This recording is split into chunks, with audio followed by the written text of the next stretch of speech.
Bonjour à tous et bienvenue sur 40 000 Wargamers, la chaîne de tous les Wargamers. Aujourd'hui, on se retrouve pour une vidéo sur le point méta, The Old World, avec Maître Corbac.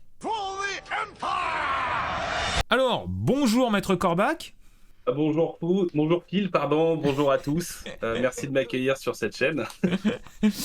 Et oui, Maître Corbac de Sword and Baguette, les liens dans la description bien sûr. On est parti pour cette vidéo qui se veut instructive, on va tout de suite le dire. Bien évidemment, c'est ici juste un bon prétexte pour échanger sur The Old World, parce que dès qu'on met méta, tout de suite les lucioles s'envolent. Les gens ont peur, ont peur. Mais clairement, l'idée ici, c'est de discuter de ce que nous propose Games Workshop et pas simplement. Donc on va parler des statistiques de victoire en tournoi, et aussi de ce que nous a pondu Games Workshop sur leur tournoi officiel, leur format Games Workshop. Donc ça va se décliner en plusieurs phases. Qu'est-ce que tu peux nous dire de la vidéo d'aujourd'hui, s'il te plaît ?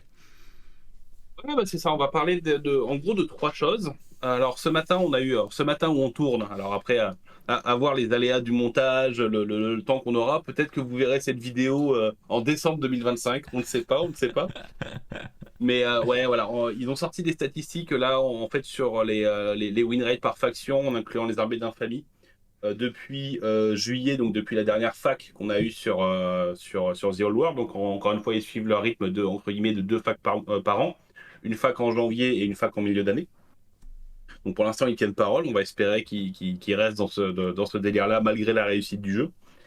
Et donc voilà, on a un point sur les win rates. Alors on fera un petit attention. Les win rates, encore une fois, ça veut tout dire et ça veut rien dire. Ça permet d'avoir des données objectives. Par contre, ça ne veut pas tout dire. Je veux dire, vous avez beau jouer avec une armée très forte, si vous la montez mal, si vous la jouez mal, vous allez perdre, même contre une armée qui est marquée avec 35% de win rate. Et encore une fois, c'est un pourcentage. Il n'y a aucune armée qui a 100% de win rate, même dans les jeux les plus violents de Game Workshop. Donc voilà, The Old World, c'est encore moins le cas qu'ailleurs. Et ensuite, ce qui est assez intéressant, c'est que ils nous ont proposé un format pour 2025, pour les tournois qu'ils vont faire au Warhammer World. Mm-hmm. Et ce format-là peut avoir un énorme impact et corriger une énorme partie des petits défauts ou des gros défauts, ça dépend comment on se positionne, de The Old World, en tout cas pour ce qu'on a vu depuis que le jeu est sorti en février. Et en fait, ce qu'on va voir, c'est ce format-là, ce format Throne of Schools, si on l'applique par armée, quel impact ça peut avoir pour chaque armée et pour le jeu en général.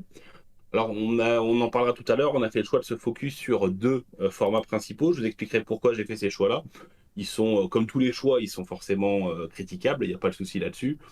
Mais voilà, ça restera mon avis, entre guillemets, mon avis à moi qui est le mien.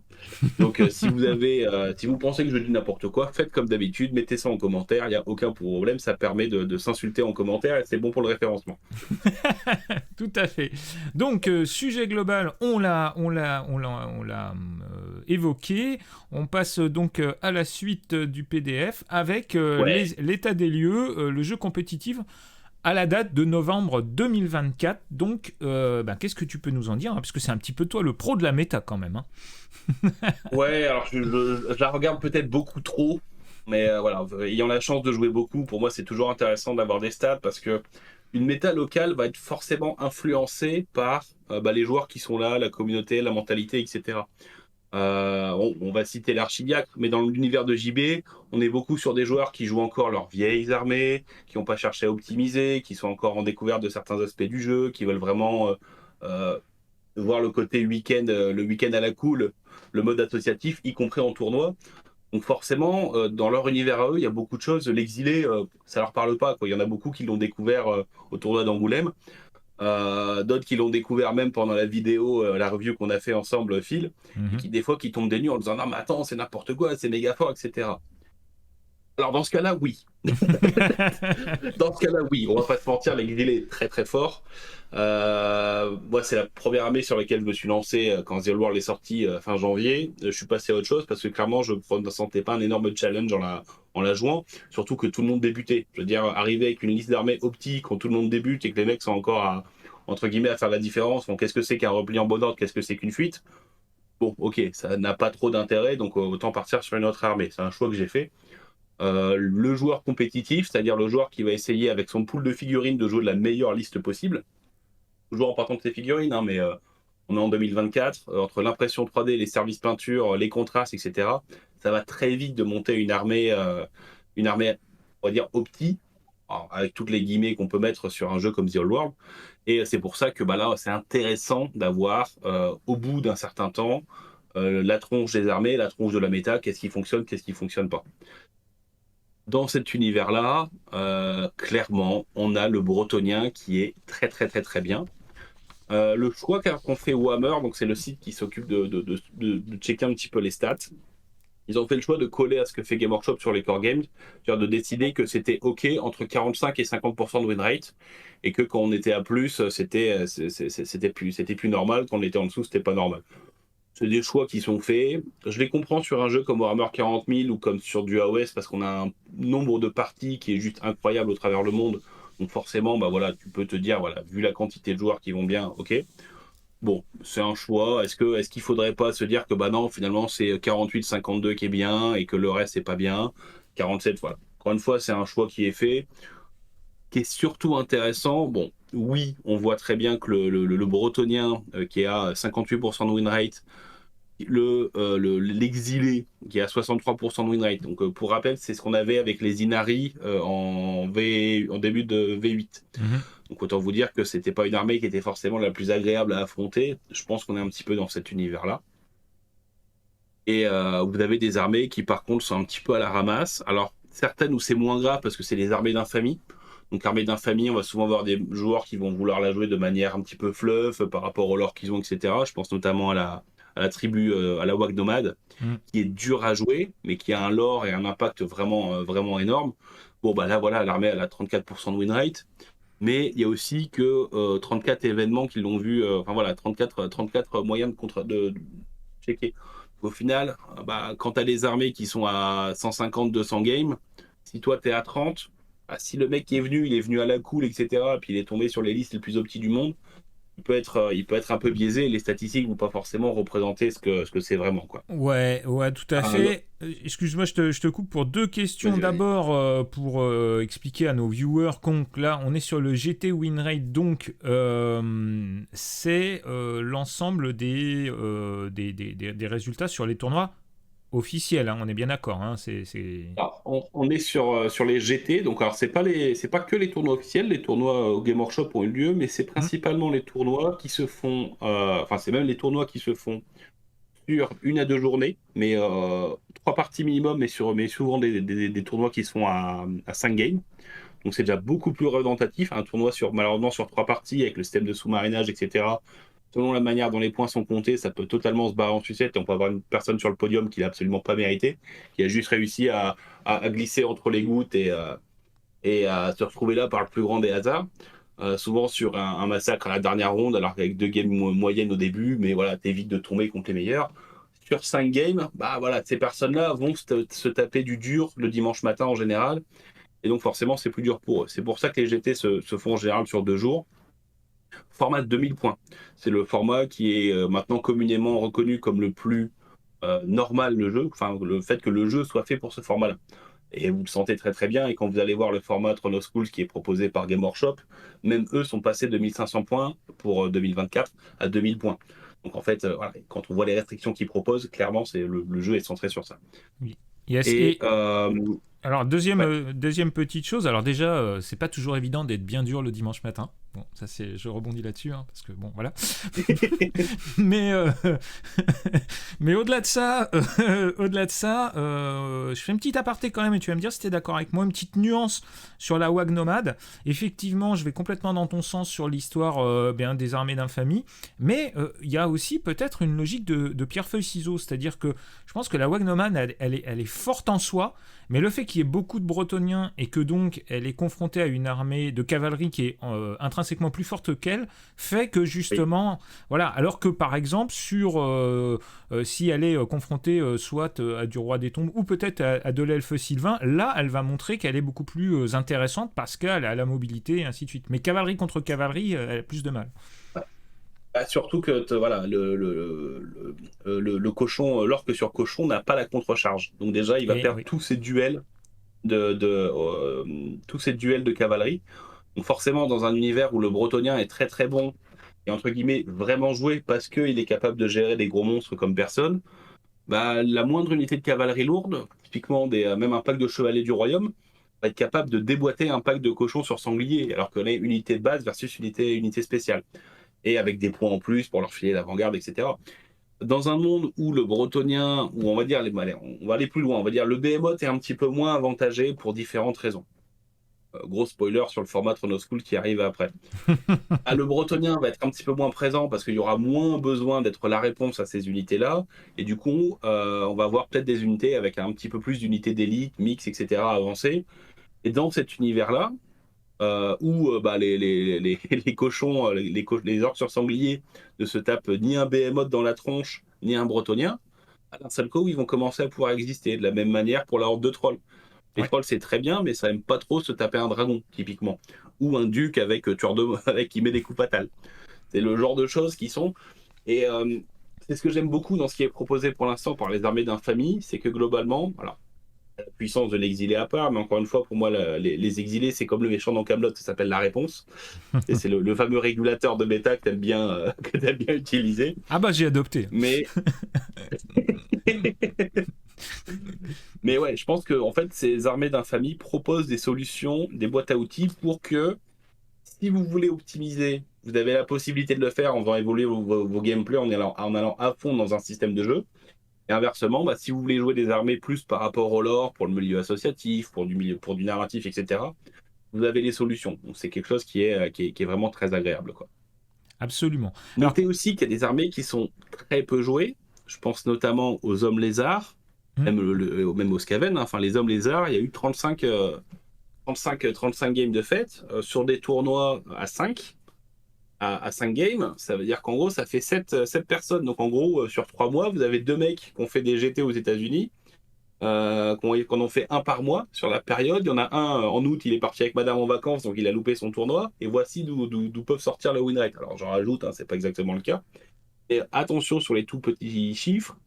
Et surtout, il y a la réputation des armées qui joue beaucoup. Alors c'est un petit peu paradoxal, mais le win rate d'une armée joue sur son win rate. hmm, Parce que bah, si vous avez une armée qui brille, où tout le monde se dit, purée, les exilés c'est trop fort, bah, il y a beaucoup de mecs qui ont joué leurs armées de cœur qui disent, ouais, mais là, les prochains tournois, ce coup-ci, j'y vais pour gagner, et je vais jouer encore plus d'exilés, etc. Et du coup, les armées qui ont un faible win rate vont être encore moins jouées, ou jouées par des joueurs un peu fluff, qui viennent pour déconner, pour s'amuser, etc. Et donc l'écart peut se creuser par rapport à ça. Il y a une espèce de cercle vicieux dans la notion de win rate. bien sûr, surtout dans le milieu du tournoi. On n'a pas, Ouais, c'est un investissement d'aller dans un tournoi, c'est se déplacer, c'est machin, c'est trucs. c'est ça. À partir de ce moment-là, sauf quand on est un tournoi un petit peu narratif ou sur un 2v2 où justement là ça brasse davantage, Ouais. bon bah là effectivement on n'a pas envie d'y aller pour aller repartir le dimanche une main devant, une main derrière. Donc clairement, bon bah si on a 2 ou 3 armées dans son pool d'armées, bah, on va choisir celui qui va nous permettre à juste titre d'avoir quand même bah voilà, personne n'y va pour prendre 5 culs dans le week-end, donc effectivement. Même les Sladeshi, les elfes noirs, ils espèrent, voilà, ils veulent passer actifs de temps en temps. Full passif, ça peut être désagréable sur un week-end. Ouais, c'est clair. Alors, qu'est-ce que tu peux nous dire justement sur, bah, disons, les 5 premiers, puis après on fera. Alors, tu en as déjà un petit peu parlé, hein, mais bien sûr, voilà, les 5 premiers, toi, est-ce que tu es surpris, pas surpris est-ce que ça te paraît cohérent est-ce que ça te paraît Alors, je suis dangereux, pas dangereux On en a parlé dans la review. Clairement, l'exilé bretonien mérite sa claque à voir sous quelle méthode. Là. Est-ce que c'est les cibles de l'exilé bretonien qui doivent disparaître? Est-ce qu'il faut redonner un petit peu de panache à l'Empire pour que les joueurs vampires qui jouent actuellement exilés en tournoi jouent autre chose? Voilà, il y a des solutions. Clairement, pour moi, la première ligne est problématique. Le nain du chaos, pour moi, c'est pas un problème déjà parce qu'au final, il y a très peu de games. Au final, 60 games. Donc, ça reste quand même une armée qui est très très forte. Mais c'est des nains, c'est du chaos, donc ils ont toutes les raisons d'être devant. Mais Est-ce que par rapport aux nains du chaos, justement, ils sont pas hauts parce qu'ils ont dans leurs armées des solutions, alors que parfois les autres ne bien les sûr, ont pas. Donc c'est peut-être pas leur capacité à être dominant plutôt que leur capacité d'être une réponse, en fait. exactement. Le nain du chaos est une très très bonne réponse à l'exilé. Voilà. Pour ma fierté, je n'ai jamais perdu contre de l'exilé en jouant nain du chaos.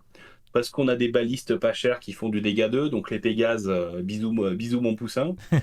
On a des machines de guerre qui font du dégât D6, donc on est capable, si le mec loupe son invu, et sachant qu'on a PA-3, donc on a beaucoup de figurines, notamment les exilés ou certains dragons qui vont se retrouver avec une 6. Après, il y a le jeu de l'invu de la régène, mais si ça passe des 6 PEV, on peut le calmer très très vite. En fait, on est très très bon contre les listes opti en un du chaos, et on va galérer contre les listes White Dwarf. C'est un petit peu paradoxal, Ouais. mais donc, euh, donc voilà, c'est le côté un petit peu fun. Le patron sur la massue est aussi une très très bonne solution, on en a parlé, vu qu'il retire l'arme magique en face. Donc tous les mecs qui ont mis 60 points dans une lamogre, là t'arrives en lui disant ça fait cher pour une arme de base. Ouais, tout à Enfin fait. voilà, il y a énormément de bonnes choses dans le Nain du chaos. Il y a les sneaky geeks, les assassins qui sont fantastiques, qui vont aller gérer les batteries de machines de guerre comme personne. Donc voilà, vous avez énormément de solutions dans une liste Nain du chaos qui est bien foutue. Vous pouvez répondre à la méta, vous pouvez casser la tronche à l'exilé, à low elf, aux bretoniens de base, aux vampires, etc. Même, alors c'est un petit peu dur contre le culte mortuaire, on va pas se mentir, mais bon, ça c'est une notion de fais des tests d'initiative. Ah ouais, mais je suis un nain. Exactement. Bon, voilà. Et encore une fois, le culte mortuaire, dans le format Chrono School, se prend une petite calotte derrière la tête. Donc voilà.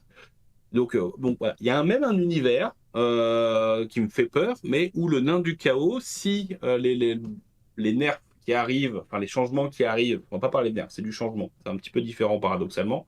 C'est pas de la langue de bois, hein, c'est vraiment le cas. Les changements implicites de méta et la notion qu'une méta c'est vivant, etc. Bah, peut-être que le nain du chaos serait un chouïa trop fort et que certaines, il mériterait peut-être de se prendre soit une augmentation de points, soit un nerf du lamassu, soit voilà, à voir comment ça peut évoluer.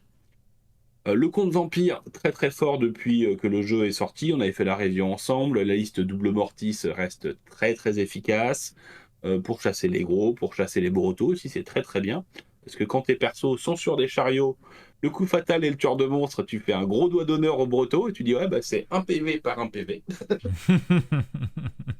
Et pareil, voilà, le cri de la Banshee passe à travers les équipements qui font que tu ne perds qu'un seul point de vie au lieu de dégâts multiples. Je pense le petit trinket que tu as chez les Bretoniens ou dans d'autres armées. Donc voilà, c'est très très bien. C'est une armée qui peut être très mobile, qui peut jouer sur des gros packs, donc qui peut encaisser des dragons et les temporiser pendant 8, 9, 10 10 phases de corps à corps. Ouais, c'est clair. Autant vous dire que, bon, il y a forcément un mec qui. Voilà. Quand tu joues un dragon en amical, il y a l'un des deux qui est frustré. En compétitif, c'est souvent le dragon qui est frustré, quelle que soit la liste qui se tape en face, parce que les mecs ont prévu les réponses. Là, le culte mortuaire, qui est une très très bonne armée d'infamie, basée sur la magie, avec des tests d'initiative où retirer des figurines, donc c'est très très fort. Ça casse énormément les pattes aux nains, etc. Donc c'est une très bonne liste. Low-Elf qui fait partie du problème, on va pas se mentir, hein, Low-Elf qui a les meilleurs patrons sur Dragon, qui a accès à la haute magie, donc quelles que soient les armées qui sont mises en avant, Low-Elf est très très bon là-dessus. Ouais, alors heureusement qu'on n'est Mais pas tout il en a, haut, parce que qu'est-ce que j'aurais entendu. hop, dans tous les cas, tu l'entendras quand même. Non mais Low-Elf est très très fort. Enfin, moi la crainte que j'ai de Low-Elf, même avec les évolutions qui arrivent avec le formatos, qui va leur faire peut-être perdre 1-2% de win rate, et encore, on va voir si les joueurs surréagissent ou pas. Parce que j'ai peur que les joueurs surréagissent et se disent c'est bon, les dragons, il n'y en aura plus à cause du nouveau format. Ouais, pas si vite, les gars. On va en parler ensemble, mais il y a des trucs qui passent encore. Donc, même le meilleur truc qui passe encore. Donc, Bah, le, le, voilà, il le, y aura le mes souci des points OF, de plus. Et attention à son scan journal, hein. Pour le début d'année, ça peut très très vite devenir très très fort. oui, pardon, excuse-moi, je t'ai coupé. Tu disais l'arcane journal de l'Empire. Pardon, tu disais.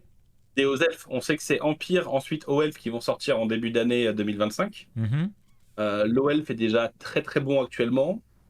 Ça peut faire peur d'avoir un truc. Alors, attention, le chaos était très très fort aussi. On le voit, il est un petit peu, voilà, il est passé à 53% de win rate, notamment avec des listes dragons assez bien burnées. Finalement, les joueurs ont très peu joué les armées de Loup des Mers et encore moins les Herald of Darkness. Parce que la grande armée était déjà très très forte, compétitive, fonctionnait bien. Donc, et surtout, tu as le dragon de Balflamme maintenant qui est disponible en grande armée que tu n'as pas en armée de Loup des Mers. Donc voilà, c'est à voir comment ça évolue, à voir si le low elf remonte ou pas avec les changements qui arrivent. Mais bon, ça reste une super faction à jouer. Donc bon, Oui, après, le disons charisme, que c'est autre chose. Dis- disons que le elfe, il a une multiplicité dans ses menaces qui fait que c'est pour ça qu'il est difficile. C'est-à-dire que si tu te dis bon, ok, le mec il va mettre un dragon, je vais le gérer. Au final, s'il te met un phénix, déjà c'est pas la même chose. Voilà. S'il te met un contre-volant, c'est encore différent. S'il te met un full baliste, c'est encore différent. S'il te met plusieurs mages de niveau 4, c'est encore différent, et tout ça avec une magie qui est forte, que ce soit magie de bataille ou magie, bien sûr, Haute magie. la haute magie, et il a de l'infanterie qui est forte. Alors, il peut te la jouer full tir, il peut te la jouer full savonnette, et il peut te la jouer avec de l'infanterie qui va globalement souvent frapper en premier, avec de la force 5 et de la bonne PA. Donc effectivement, il a un peu réponse à tout, et si le mec en face de toi, il te dit, je vais jouer au elfe, en fait, tu ne sais pas quel archétype de liste il risque de jouer. Et donc, tu es obligé d'avoir des réponses à tout, comme si tu jouais contre 3 armées différentes. Et en définitive, tu ne joues que contre une seule armée. Et lui, il va pouvoir, sur des logiques de coups en points qui sont à peu près équivalentes, soit jouer full tir, soit jouer de l'infanterie, soit jouer de la cavalerie, soit ainsi de suite. Et c'est ça qui est difficile à gérer, je pense aussi. Parce qu'il y a des réponses à tout chez les elfes, aussi bien la magie, qu'ainsi de suite. Alors que chez les autres, il faut faire des choix, et je pense que le problème des Skaven aujourd'hui, il est vraiment là, c'est-à-dire qu'il faut vraiment faire des choix. Donc en gros, si tu joues contre un Skaven, tu sais ce qu'il va jouer le mec, peu ou prou, donc tu auras une réponse à donner. Et donc, il suffit d'avoir dans son armée une unité ou 2 unités qui vont réagir à ça de manière positive pour renverser une game. Alors que contre les hauts elfes, c'est très compliqué. Tu peux jouer 3 hauts elfes, tu peux jouer 2 hauts elfes dans ton tournoi sur 5 parties, voire 3. Et en fait, tu vas jouer 3 parties complètement différentes. Donc, ce qui va marcher contre l'un ne marchera pas contre l'autre. Enfin, de mon point de vue. C'est pour ça que quand on fait des games, même en associatif, en amical, etc., alors c'est un conseil que je vous donne, bien sûr, vous ne pouvez pas l'écouter, ne faites pas ce qu'on appelle du list tailoring, c'est-à-dire ne faites pas votre liste en fonction de ce que vous allez affronter. Ouais. Faites-vous la meilleure liste que vous pouvez faire avec vos unités, vos combos, ce que vous voyez, etc., ce que vous comprenez. Si vous allez juste chercher à avoir la réponse au truc en face, vous allez être forcément frustré, parce que il a énormément de possibilités pour jouer autre chose, ou alors vous allez venir avec une liste d'armées en 2000 points, puis il va dire ah ouais mais attends je me suis trompé de mallette, finalement j'ai joué mes ogres. Ah ouais mais t'avais dit qu'on jouait ça. Ouais désolé je me suis trompé, on fait quoi, on joue pas Donc voilà, puis en plus ça encourage les petits coups de pute. Ah tiens ouais, ah oui tiens il jouait elf, il a joué un dragon, j'ai joué full cœur de monstre. Et comme tu le dis, là, il y a avec une armée full savonnette, parce qu'en fait, du coup, il l'a pas mis sur le Discord de l'assaut qu'il était en train de peindre 30 cavaliers illyriens. Voilà, ça encourage à pas communiquer, etc. Donc, faites votre liste, faites la meilleure liste possible, et c'est le meilleur entraînement que vous pouvez avoir pour un tournoi. Parce que si vous savez pas ce que l'adversaire va jouer, si vous le prenez pas en compte, vous n'allez pas être juste dans le compte, vous allez essayer de trouver des solutions, la moins mauvaise solution possible, pas forcément la meilleure. Et l'air de rien, ça vous permettra de monter en skill, en maîtrise du jeu, en maîtrise sur les placements, etc. bien plus vite que simplement avoir la bonne réponse et puis espérer que le mec n'ait pas changé les armées. Exactement. Est-ce que tu voulais nous dire autre chose par rapport... Alors moi, je suis assez surpris de voir l'Empire, entre guillemets, aussi mal classé. Parce que quand on est joueur au elf notamment, l'Empire c'est pas ce qu'on préfère, parce que il a lui aussi réponse à tout, et puis aujourd'hui il a des magiciens de niveau 4 qui peut spammer, donc c'est pas évident. Il peut avoir des prières, il peut avoir des objets magiques, un peu comme tout le monde, et en plus il a des demi-griffons qui sont vraiment une unité vraiment de qualité, quoi. Ouais, l'Empire souffre en fait pour l'instant de 2 choses. Un, le fait que les joueurs se sont un petit peu obstinés, notamment à essayer de jouer des packs intermédiaires d'infanterie, des packs de 20, des packs de 30. Alors, on a des listes qui commencent à apparaître avec des packs de 60 et qui font des podiums, donc autant vous dire qu'on est vraiment sur une nouvelle méta au niveau de l'infanterie qui peut être vraiment sexy. Bon, je parlerai pas là ce coup-ci du pack de 125 archers roi des tombes, hein. Enfin, ça, c'est un autre sujet, mais Hmm. il y aura peut-être des sujets de vidéo complètes à faire là-dessus. Mais voilà, il y a des évolutions de la méta qui sont en train de se faire. L'Empire, pour l'instant, joue des listes mixtes qui sont, voilà, qui font tout, mais pas bien. Et bah, du coup, ils arrivaient à se faire enfoncer sur à chaque fois chaque solution. Alors, depuis quelques temps, et vous avez pas mal de joueurs qui ont repris la liste. C'est d'ailleurs le thème du format de l'incubateur que fait Cassick sur la chaîne Sword and Baguette. Il prend une liste de tournois qui a fonctionné et puis il essaye de l'adapter à sa sauce. Et vous avez la liste que beaucoup de monde joue. Alors, comme d'habitude, tout le monde le joue depuis soi-disant 30 ans, la liste de cette liste en question. Bon, comme par hasard, ils ont commencé à la sortir en tournoi que une semaine, 15 jours après que le mec ait fait premier un GT avec. C'est un détail. Encore une fois, voilà, c'est l'ego de certaines personnes qui ils doivent dire non, non, c'est moi qui avais l'idée. Bon, allez, dis-le que tu l'as pompé la liste, c'est pas grave. C'est pas grave. Au contraire, faut la suivre, c'est meilleur. Et vous avez donc la liste ouais, avec le train d'artillerie et les 3 mages sur Pégase. Il y a une liste qu'on commence à voir de plus en plus, qui est assez lente, qui est assez lente à apparaître en France, mais qui commence à faire son petit bonhomme de chemin. Et on va pas se mentir, je pense que les victoires de l'Empire sont avec ce style de gameplay et que les listes un petit peu intermédiaires ou avec un petit peu de tout, globalement, ça marche pas parce que l'adversaire va être capable d'appuyer là où il faut pas. Donc ça fait mal à chaque fois et c'est peut-être pour ça que c'est compliqué. De la même manière, je reste persuadé que depuis le début de l'année, la plupart des mecs qui ont des armées de l'Empire, pour les jouer de manière optimisée, les jouent en exilé. Parce que bah, une bombarde, c'est souvent meilleur qu'un grand canon. Vous avez beaucoup de choses à prendre en compte. Vous perdez juste les ingénieurs, mais vous avez des meilleurs patrons de corps à corps. Vous avez même, je pense, des mecs qui jouent des figurines de demi-poulet, qui les jouent en Kuntas Pégase et qui les font pas voler, mais qui les font juste marcher au sol. Ça marche aussi très très bien. Donc voilà, je pense qu'il y a beaucoup de joueurs qui ont joué Devs Armées ou qui ont fait l'investissement minimal, c'est-à-dire voilà, j'achète un patron sur Pégase et puis un pack de Pégase. Et ça y est, mon armée de l'Empire, en fait, c'est des mercenaires tiléens. Donc voilà, je pense que ça joue aussi. Voilà, si tu joues humain depuis le début de l'année, c'est plus simple de jouer avec la liste d'armées exilées. Donc voilà, c'est à prendre en compte. Les Skaven, comme tu l'as dit, bah, armée difficile à jouer, qui a une mauvaise réputation, qui est une armée pour l'instant un peu complexe par rapport à la méta actuelle. Et je pense qu'elle peut bien évoluer par rapport au format Throne of Schools. Et puis moi, c'est le Royaume Ogre que je comprends pas. Je trouve l'armée très très forte et à chaque fois, je la vois en bas de podium, en bas de classement.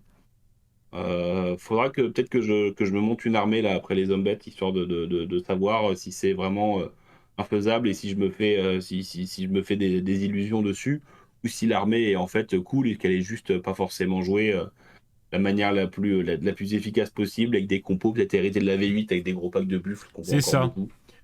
Il y a Donc, toutes les compos que j'ai vues étaient toutes V8 friendly en fait, et je pense que c'est pas du tout adapté.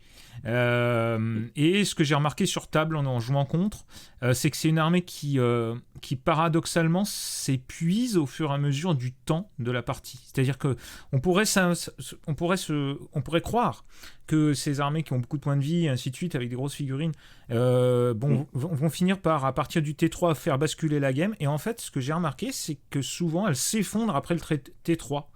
C'est-à-dire qu'à partir du moment où on commence à perdre deux figurines par pack, à partir du moment où la cavalerie Ferox commence à perdre 2, 3 figurines, et ainsi de suite, en fait, elle s'effondre complètement.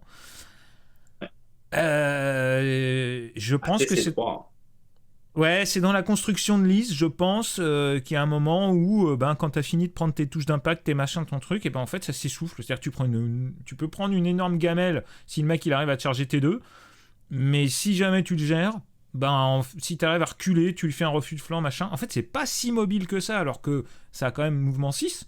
Mais voilà, donc. Voilà, je pense qu'il y a un peu de ça, il y a un peu de problème de mixité de liste, il y a un petit peu de problème de là, le tir est faible.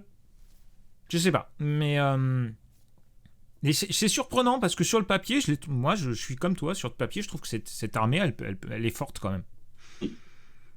Ouais, mais je suis. Ouais, bon, après, encore une fois, c'est mon ego qui parle, mais je suis persuadé qu'il y a moyen de faire des trucs avec ce bouquin-là, mais ouais, pas avec les compos qu'on voit actuellement. Et enfin, typiquement, voilà. J'ai eu la discussion, il y a un joueur ogre là dans l'association de 3 qui ponce ses listes pour le tournoi, donc je vais pas dire ce qu'il va jouer, etc. Mais ouais, il tient encore à certaines entrées qui pour moi sont à la ramasse et il fait des choix. que je ne comprends pas, mais encore une fois, il a plus joué ogre que moi. Ça, je peux pas lui dire le contraire. Et puis, il commence à avoir un peu d'XP sur The Old World, donc on se parle, on va dire, sans prendre de pincettes, pas en mode ah oui, mais tu sais, est-ce que tu as envisagé qu'éventuellement tu pourrais peut-être. Non, c'est ouais, non, ça c'est pour moi, ça c'est pas bon, ça c'est pas bon, pour telle raison, ça c'est bon, pourquoi t'en joues pas? Voilà, tu vois, on arrive à une discussion assez intéressante et d'égal à égal sur le truc, donc ça commence à être cool et voilà, je vais suivre ce qu'il fait. Et clairement, moi, c'est une armée que j'ai envie de me faire. Parce que c'est classe, ces espèces Tu de bandes m'étonnes. d'obèses avec des moustaches là, qui courent. Moi, ça m'éclate. Il leur manque, je sais pas, un petit boost de bière à droite à gauche et ça se trouve un peu C'est de, ça, c'est un, ça. C'est un faut peu de qu'on trouve métal et puis ça va le faire. un peu de métal mongol, là, histoire de ravir. Enfin bon, bref. Est-ce que tu avais d'autres choses à nous dire sur l'état des lieux du jeu compétitif? Non, non, non, bon, on peut passer un petit peu au petit disclaimer qu'il y a sur la page suivante. C'est Voilà, parti. on l'avait mis. Voilà, il y a des. C'est un format, ça concerne que les GT en 2000 points. Donc, si vous jouez fondamentalement en 1000 points, en 2v2, en 1500, etc., clairement, bah, c'est pas le même univers, c'est pas le même jeu, donc forcément, ça vous correspond pas. Encore une fois, ce que j'ai dit, c'est des stats qui sont non Game Workshopifiés. C'est-à-dire que Game Workshop, quand ils prennent ces stats, ils conservent notamment les matchs miroirs. Si vous conservez les matchs miroirs dans un univers où tout le monde joue l'armée la plus pétée, bah forcément, elle va tendre vers 50%. Donc l'exemple que je donne, c'est si vous avez un monde où vous avez 100 joueurs, il y en a 99 qui jouent bretonien parce que c'est fort, et un qui joue nain du chaos. Bah, si le nain du chaos il a fait sa liste pour casser le bretonien, bah, le nain du chaos sera à 100% de win rate, et les bretoniens seront à 49,9 voire 50% de win rate. Conclusion, si tout le monde joue bretonien parce que c'est fort, il faut péter le nain du chaos. Attention avec les stats. Voilà, Oui, bien attention avec les sûr. stats. Il y a beaucoup de choses. Moi, ce que j'ai bien aimé, voilà, c'est l'Arcane Journal versus les grandes armées. J'avais vraiment peur de l'effet supplément 40K qu'on a eu pendant des années. Mm. Où, en gros, bah voilà, c'est le supplément qui change tout. Bah, finalement, regardez, le roi des tombes, par rapport à la grande armée, bah, il y a une armée qui est en dessous en termes de win rate, une qui est au-dessus. Pareil pour le Breton. Alors, le problème du Breton, c'est comme le Breton est déjà haut, bah, l'armée d'infamie qui est encore au-dessus, forcément, elle est encore meilleure. Bon, voilà. Alors Kegom, moi, c'est ma déception, c'est les deux en dessous. Comme tu l'as dit, je pense que c'est une question de réponse potentielle à la méta. Le nain, les deux qui sont au-dessus, bah, les nains, pendant 6 mois, ils ont galéré, ils n'arrivaient pas à faire des trucs, etc. Là, maintenant, avec les deux armées possibles, on a encore un nain qui a gagné un GT là, ce week-end, avec une liste fantastique, un gros pack de longue barbe, un gros pack de drag de fer, plus plein de persos dedans, enfin 1000 points de perso à l'intérieur. Donc des listes assez funky qui se mettent en avant et qui contrebalancent en fait le manque de réactivité du nain à ce qu'on avait en début de méta. Et le chaos, bah, en fait, bah, l'Arcane Journal, on le voit pas. Pour l'instant, on le voit pas en GT. Alors, on voit les entrées de l'Arcane Journal, hein, pas de problème. Il joue de l'allié avec du char élu, il joue du dragon, de Malflamme, quelque chose comme ça. Oui, Le War bicéphale. Dragon. C'est pas. Ah oui, alors Galroche. Alors, il y a un joueur qui a joué la liste, tu sais, le triple dragon où tu joues un patron sur un dragon, tu joues Galroche et tu joues un dragon de bois flamme. Bon, il a fait des résultats nazes, mais la liste est sortie et elle est marrante. Cette espèce de triple dragon Yu-Gi-Oh! Là, ah, dragon blanc aux yeux bleus. C'est, donc voilà, c'est les points qui sont là par rapport au jeu compétitif. Et comme on va pouvoir passer à la page suivante, on a la proposition de Game Workshop pour leur format 2025. Alors Et je me permettrai juste pour vas-y, les vas-y. nains, là encore c'est par rapport à ce que j'ai vu sur table, sur le compétitif, mais pas seulement, aussi dans le casu un peu musclé, ouais, le casu qui aime pas perdre, quoi, Hum, le casu expérimenté. Je pense que les nains sont... Alors c'est très nain d'ailleurs dans l'esprit. Au départ, ils sont partis tout de suite sur le gyrocoptère, sur le full gyrocoptère. Ça a été, j'ai oui. commencé à en voir tout de suite sur le, et en fait, c'était pas une bonne réponse. Parce que si un gyrocoptère est mis au sol, à cause du bretonien, là encore, problème pierre-feuille-ciseau, il y a un mec qui souffle dans un bignou, bah, le gyrocoptère, il sert vraiment plus à rien. Il est Hum, assez efficace contre les personnages isolés, mais bon, passer la surprise, bah, les gens, ils ont compris. Et oui. donc, en sortie de ça, il a des possibilités quand tu lis la data qui paraît vraiment bien. Mais en fait, sur table, Sur 6 tours, t'as réussi à bombarder une fois, t'es content. Sur 6 tours, t'as réussi à mettre ton lance-flamme dans le bon sens, t'es content. Et ainsi de suite, ainsi de suite. Donc en définitive, ce qui s'annonçait très fort et ce qui a été beaucoup joué a fait en sorte que les listes ont mis du temps à ressortir parce qu'il fallait vraiment creuser dans le bouquin pour aller chercher des trucs vraiment intéressants à jouer en plus. Puis, alors, en fait, le gyrocoptère est très très bon pour une unité à 60 points en fait. Il va faire des trucs cool, il va aller choper de la machine de guerre très vite. Enfin, au T2, vous êtes quasiment sûr avec le mouvement d'avant-garde, le vol, d'aller chercher des machines de guerre, donc ça c'est super. Comme tu le dis, il va aller chasser des magots isolés, donc ça va forcer l'adversaire à les mettre dans le rang pour pas se prendre les touches d'impact et puis les 2 petites patates du nain là, qui pilote. Donc voilà, bien sûr. Mais après, c'est une figurine à 60 points, 65, 70 selon les armes que vous mettez. Voilà, il n'est pas fait pour soloter un dragon ou se mettre en face et l'envoyer dans le vent. Exactement. C'est une figurine qui attire ailleurs, donc c'est elle qui s'aligne quand elle se fait charger. Donc voilà, c'est le spam de gyrocoptère, la liste full gyro, elle a duré moins 24 heures, enfin même pas moins de 24 heures, hein, moins 24 heures. Les mecs ont dit ça va être trop fort. Non, regarde, ça marche pas. Ah merde. Bon, ok. Mais oui, moi tu sais que j'ai vu beaucoup de nains encore galérer à mettre des machines de guerre dans leur liste. Hein. Il a fallu attendre l'évolution de la méta, que les gens commencent à comprendre qu'une catapulte avec D3 plus un PEV avec un caillou force 8 ou 10, c'était cool. Donc non, le nain a fait son nain. C'est arrivé avec ses... Non, je suis sûr que c'est comme ça. Ça, c'est moins bien, donc j'en joue pas. Ouais, mais essaye quand même, en fait. Essaye quand même. Il n'y a pas que le pack de martelier dans ton bouquin, quoi. Voilà, la balise, c'est un truc de gobelin. Bon, essaye d'en mettre quand même, tu vas voir, c'est pas mal. Ouais, c'est ça. Mais une chotrune, là, tu as force 7, pas de sauvegarde. Ah, c'est fort contre le bretonien.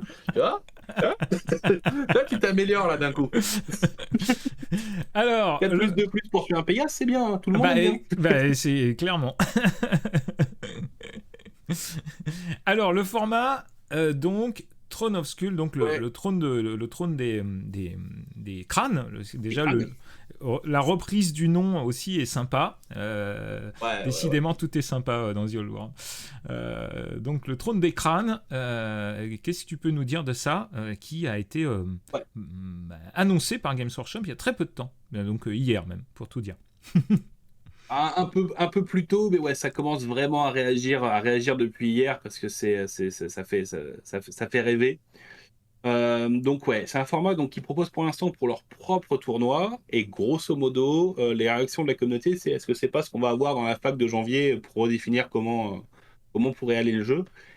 Et clairement, alors comme tous les joueurs, j'avais ma vision de comment se voyait le jeu avec plein de modifications, des trucs, tu changes des trucs. Là, ils ont sorti 4 lignes. Ok. Ok, bien joué les mecs. Finalement, je comprends pourquoi vous avez un salaire. Peut-être certains de vos collègues. Peut-être que eux, ils auront même droit à l'électricité dans leur petit bureau au fond du couloir. S'ils sont sages, ils auront le droit. Ils auront le droit dans les toilettes des autres salariés maintenant. Voilà, et un peu de chauffage. Donc voilà, la première restriction qui est énorme. Alors, il ne touche pas au pourcentage de chaque armée. Ouais, c'est bien intelligent. C'est toujours 50% de personnages, etc. Mais un même personnage ne peut représenter que 25% du total de l'armée. Ce qui veut dire qu'à 2000 points, vous n'aurez jamais de persos qui vaudront 501 points ou plus. Suivez mon regard. Mais même à 1000 points, 250 points max. Et là, d'un seul coup, déjà, les dragons, vous oubliez. Hein. Et puis même certains mecs qu'on appellerait des ducs, par exemple, d'un seul coup, c'est un peu plus compliqué de sortir quoi que ce soit. Ou alors, t'as pas la bonne vertu, ou alors t'as pas d'arme magique. Ou alors t'es à pied. Un beau... Ouais, oui. Bah oui. Donc, un premier point qui est vraiment énorme. Et je trouve intelligent la manière dont c'est fait. Parce que... Oui. C'est vrai que moi, venant de versions précédentes, tout de suite, je me suis dit, putain, 50% de personnages dans une armée, putain, c'est la fin des temps, quoi. Enfin, voilà, c'est le moment où le gros bilisme, le personnage Hammer, enfin, le côté Marvel du truc, bon. Et effectivement, tu joues à 1000 points, tu mets un dragon, 500 points, blaf, bon, le mec en face, ouais, enfin... Et donc, on se disait, redescendre à 25%, comme c'était avant. Ouais, mais du coup, il y a plein d'armées où c'était chiant, parce que tu pouvais pas mettre plusieurs personnages. Et c'est ça. Notamment la grande bannière, ça bloquait tout de suite et ainsi de suite. On me dit jamais. Donc les mecs, ils disaient 33%. En gros, c'est ce qu'ils se disaient. On disait, bon, bah, est-ce qu'on met pas 33%? Du coup, on coupe la poire en deux, mais c'est mal taillé, c'est chiant à calculer, et ainsi de suite. Mais en définitive, sur table, ça changeait pas grand-chose.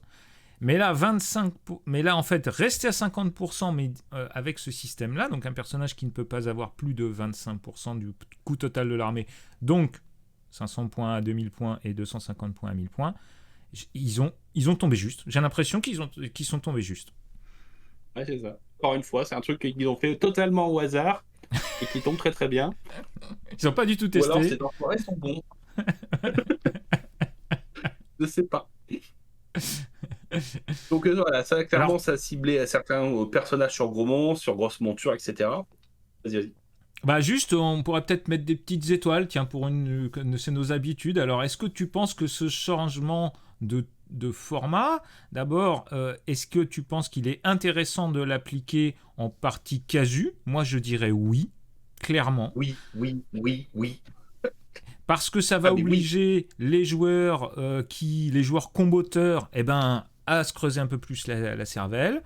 Les meilleurs joueurs vont être obligés un petit peu de revoir leur copie. Et ça va permettre aux primo-accédants de se dire, bon, dans le fond, voilà, les parties seront peut-être un petit peu plus équilibrées, même si elles le sont, hein, globalement, à The Old World. Donc, pour moi, c'est un changement 3 Surtout étoiles. avec les deux points suivants, la limitation sur la magie et surtout sur les seniors mages. Alors, vous pouvez spammer les level 1, level 2, ça, ils s'en foutent et ils ont raison. 0,1 sorcier level 3 pour 1000 points d'armée et 0,1 niveau 4 pour 2000 points d'armée. C'est fini, le level 4, ou même des fois la doublette de level 4 à 1000 points. Exactement. C'est fini. Et on ne voyait pas du tout sur table les sorciers de level 1, ou juste avec un anneau Rubik une fois de temps en temps, voilà. On les voyait plus du tout sur table depuis quelques mois, et moi j'en étais un petit peu chagriné parce que j'aimais bien l'idée pour les gobelins notamment, avec ces petits personnages où tu vas spammer les level 1, de temps en temps un petit level 2, mais bon, ça je trouve ça génial, parce que ça va les faire revenir, parce que mine de rien, voilà, ça va remettre aussi en avant certains comment dirais-je, certains vents de magie. Vents de magie, c'est pas le terme. Qui n'avaient pas. Certains domaines, certains domaines qui avaient un super sort primaire et des sorts plutôt moyens. Et ben là, du coup, ça va les remettre en avant. Ouais. Non, clairement, c'est très très bien. Moi, ce que j'aime beaucoup, c'est même pour les formats intermédiaires, donc notamment le format 1500 points, qui n'est pas un format que j'apprécie, j'en parlerai juste après. Mais se taper 12 levels de magie à 1500 points, il faut qu'on m'explique à quel moment c'était normal. Parce qu'il y avait des armées qui ont des sorciers qui n'ont pas de règles spéciales, ou très très peu, et du coup, les persos coûtaient très peu cher. Donc l'Empire, tu es Morgar, et clairement, en termes de réflexion, fallait vraiment, c'était très très bas en termes de conditions pour, voilà, le skill cap était très très bas. Ah, attends, j'ai une alarme pompier. Pardon. Donc le skill cap était vraiment très très bas et ça demandait pas de skill en fait de balancer des spells en espérant que ça passe et de pas faire un fiasco qui annule ta phase. Là, quand ça va être, quand vous allez devoir choisir, c'est-à-dire que oui, vous pourrez toujours mettre 3 sorciers, mais ça sera à 2000 points, et il y aura un level 4 et 2 level 3. Donc déjà, l'armée full magie à 2000 points perdra 2 niveaux de magie global, donc 2 sorts en moins par tour, plus des probas plus basses de passer les sorts, etc., par rapport à ce qui était sorti des fois à 1500 points avant. Donc on est vraiment sur une énorme claque, et alors, je suis malheureux, j'ai certaines de mes compos qui ne fonctionnent plus, mais tant mieux, tant mieux, tant mieux, tant mieux. Oui, typiquement le nain du chaos, par exemple, sorcier niveau 4 sur la magie ou des choses comme ça, là, maintenant, qui était un peu une base d'armée pour les nains, là, il va falloir le réfléchir un petit peu autrement. Ça ne veut pas dire qu'on le verra plus, mais on le verra certainement moins en niveau 4. On le verra peut-être plus facilement en niveau 3 d'ailleurs. Donc ça va lui baisser un petit peu de létalité. Je pense aussi au Roi des Tombes, notamment avec les doubles invocations, les choses comme ça. On peut remonter 2 fois, si je ne me trompe. Alors c'est en vampire, ça c'est quasiment sûr, mais je ne sais plus si on pouvait le faire en Roi des Tombes. Donc on fait on remonte 2 fois. C'est niveau de magie du sorcier plus D3. Ouais. C'était... Voilà. Et donc, le dernier point qu'ils ont mis, alors au début, je me suis dit, ouais, ils se foutent un peu de la gueule du monde, et je l'ai compris, c'est que les persos nommés ne sont pas concernés par les restrictions 0,1 level 3 pour 1000 et 0,1 level 4 pour 2000. Donc, et au final, bah en fait, pourquoi? Parce que bah, ils ont volontairement mis des personnages spéciaux sorciers qui sont level 3 et pas level 4. Que ce soit le gob, Mhm. pardon, l'orc qui se prend pour un troll ou Élise du char, Mhm. et qui sont systématiquement oubliés pour le level 4. Donc, bah voilà, ça permettra de les voir un petit peu plus. Là, actuellement, en toute honnêteté, je pense que, alors dans les listes compétitives, je parle pas des listes standards, à part Élise Duchard, que j'ai vu peut-être 2 fois en format compétitif à 2000 points, je n'ai pas vu un seul perso nommé de The Old World sur le truc. Ils sont pourtant très très bons, hein. Mais bah voilà, quand tu peux te mettre ton gros patron, la mogre, tous les éléments qu'il y a dans le truc commun, et ton level 4 à côté, pareil, que tu peux custom et qui est meilleur en magie offensive, tu vas spontanément chercher ces trucs-là.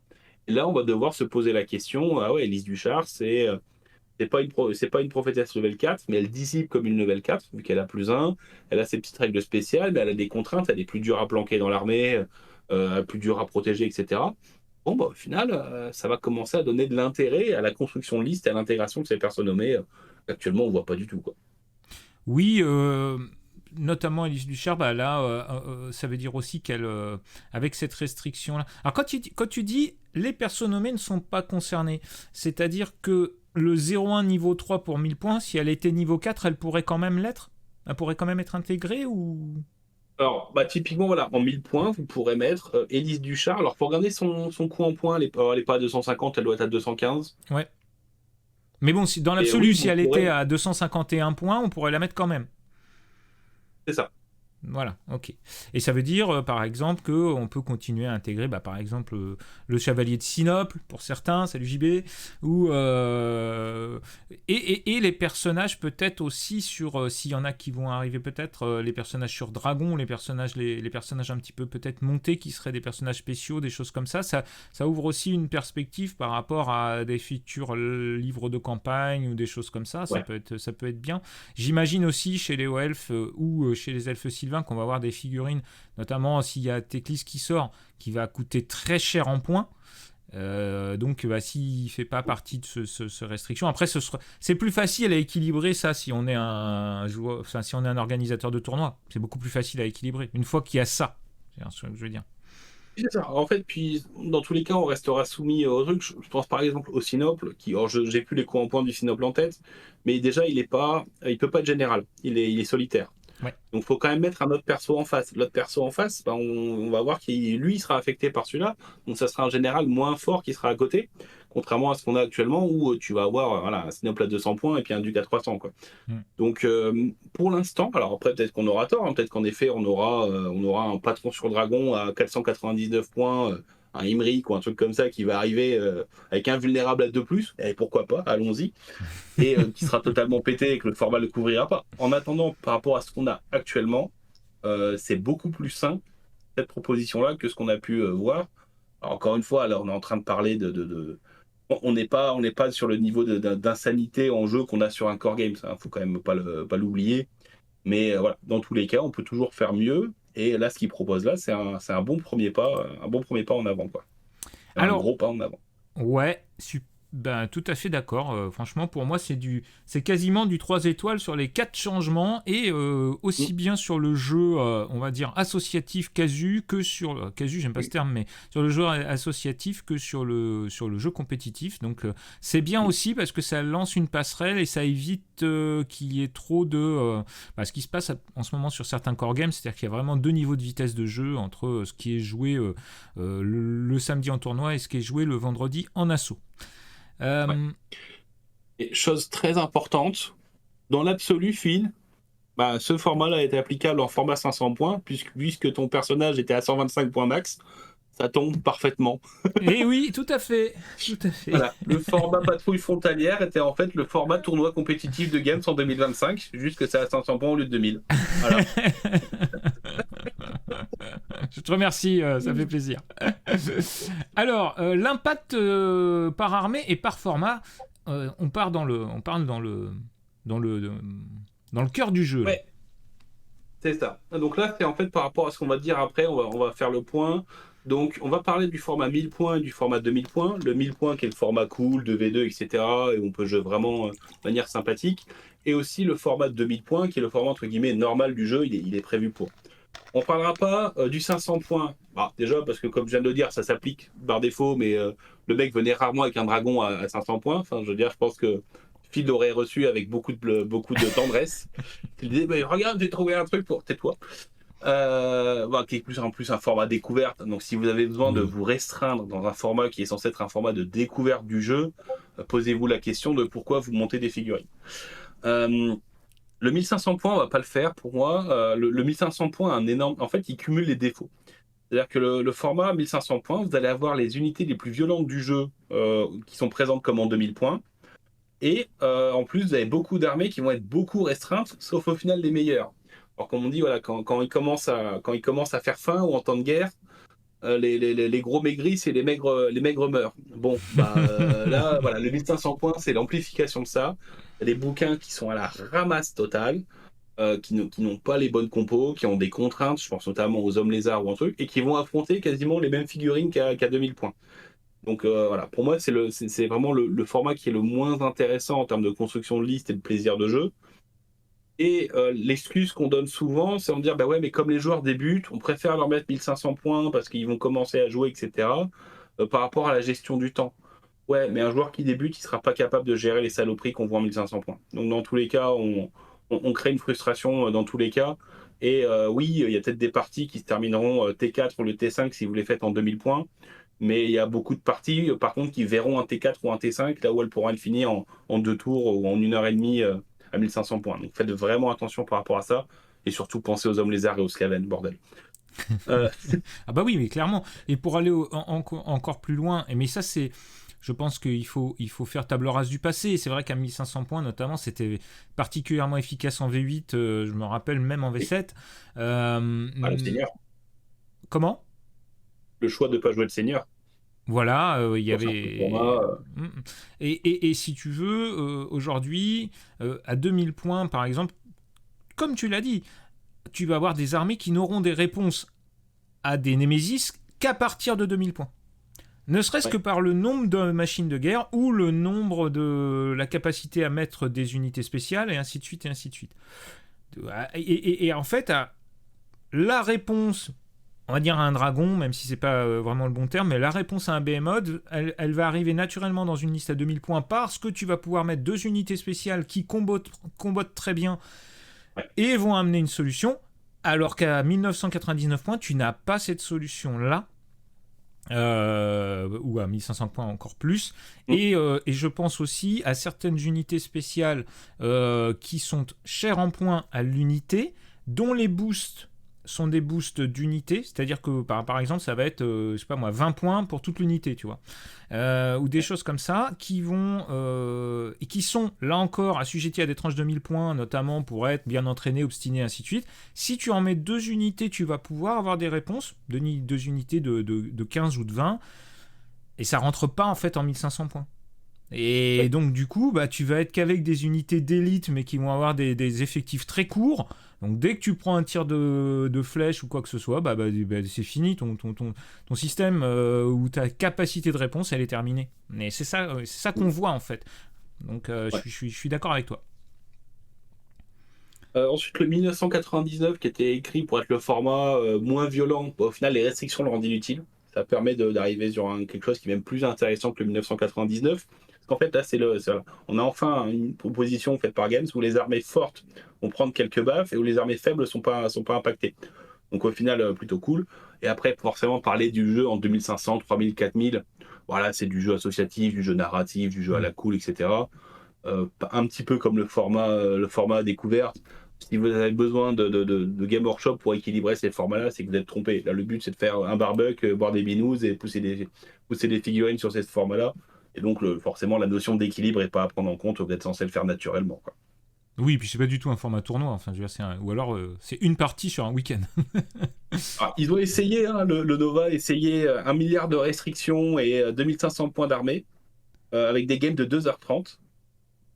Les games ont bien fait 2h30. Par contre, sur les 10 premiers du tournoi, on a 8 Bretoniens qui jouaient full Pégase. Merci Bob, c'était sympa ton idée. Très bon format. Hein. T'as Très pas bon lu format. le mémo? Merci d'avoir équilibré le jeu. On se voit à la cafette. Allez, on commence par l'Empire, à tout seigneur, tout honneur, les fils de Sigmar. C'est ça, donc l'Empire, alors en 1000 points, ce qui est plutôt cool, c'est que plus de gros lourds en face. C'est très bête, hein, mais gérer du très lourd en face à 1000 points, c'est vraiment l'enfer.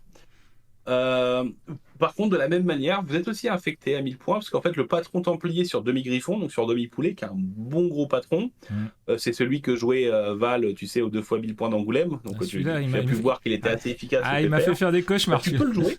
Tu peux le jouer, mais il a plus de la mort. Eh oui. Parce qu'il va être à 200 points avant les objets magiques. Donc, attends, je le fais attaquer par une mouche. Donc voilà, déjà, c'est des choix. Ouais, t'as un meilleur tank du format. Par contre, ouais, en termes d'impact, maintenant, tu vas te battre avec soit une hallebarde, soit une épée de bataille, soit des choses comme ça. Donc, voilà, petit nerf de ce côté-là. Et par contre, l'Empire, ouais, va prendre son nerf, le nerf de la fin du spam de mage level 3 ou level 4, etc. à 1000 points. Et de la même manière à 2000 points. Bon, voilà, ça va les calmer grandement. Sur de 2000 points, ce qui est cool, c'est que vu qu'on aura moins de behemoths en face, qui seront moins tanky, peut-être qu'on va avoir besoin de moins spammer les canons. Peut-être que les listes avec 4 grands canons qu'on voit actuellement vont passer à 3, ou celles à 3 vont passer à 2. Et surtout, le griffon, qui coûte moins cher, s'il va devoir affronter des dragons low cost, peut-être qu'on va enfin voir du griffon impérial pour faire du duel versus du dragon, des choses comme ça. Je pense qu'un griffon boosté avec tous les 100 points d'objets magiques va être capable d'aller chercher un dragon d'une autre armée qui sera forcément à poil. Je pense notamment au chaos, on en parlera après, mais un patron à poil du chaos, que ce soit un level 3 ou un seigneur, aucun objet magique, c'est 480 points. Donc autant dire qu'avec 20 points de stuff, magique ou non magique, il va pas aller loin le pépère. Donc voilà, ça peut être positif. Le gros nerf, c'est la liste un petit peu no-brain qu'on voit actuellement avec les 12 niveaux de magie, niveau avec un X, oubliez totalement cette faute de typo, qui va disparaître. Alors, qui va disparaître? Elle va devoir aller à 10 niveaux de magie, mais l'air de rien, ça fait des grosses différences de stats entre un level 3 et un level 4 pour les sorts qui se lancent à 10 ou à 9. Donc, vraiment positif.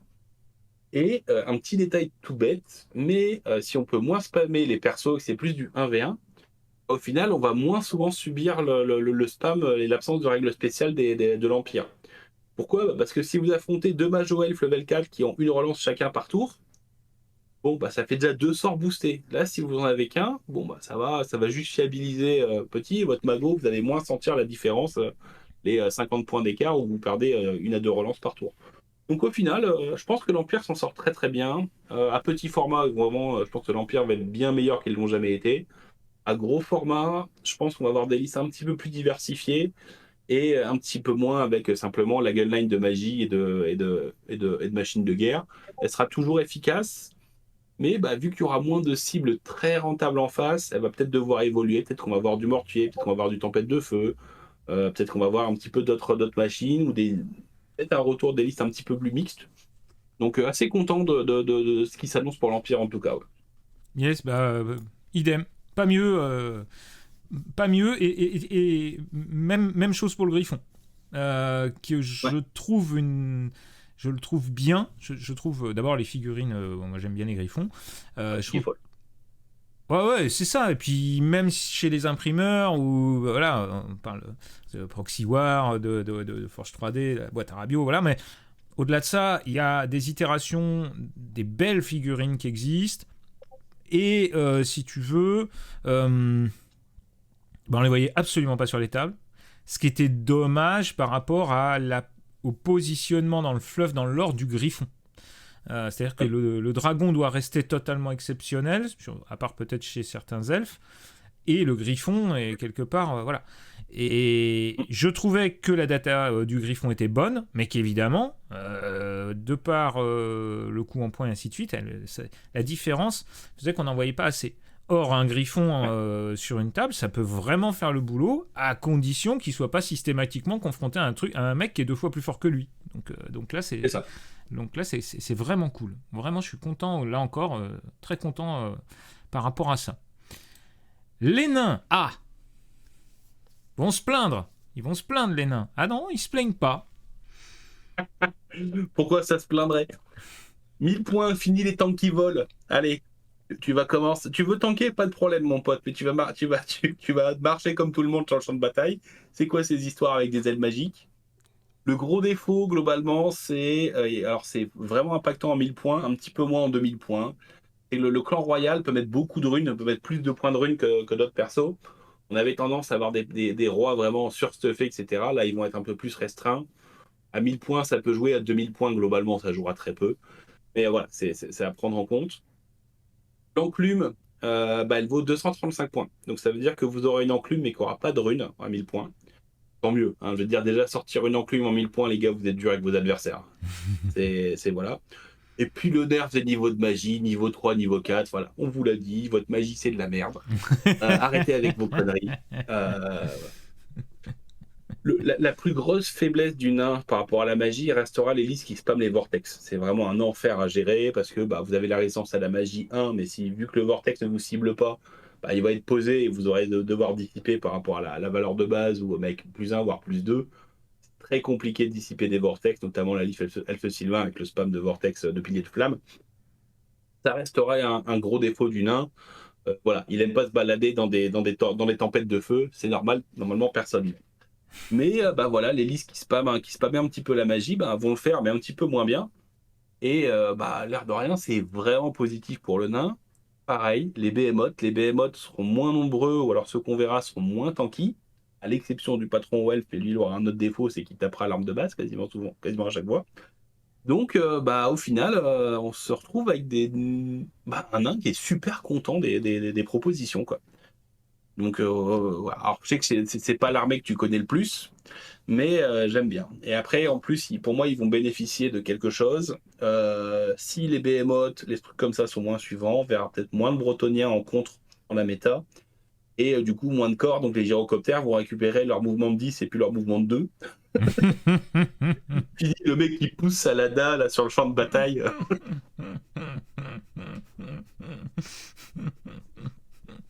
Est-ce que ça va réhabiliter le bomber Giro? Ça, c'est pas sûr. Non.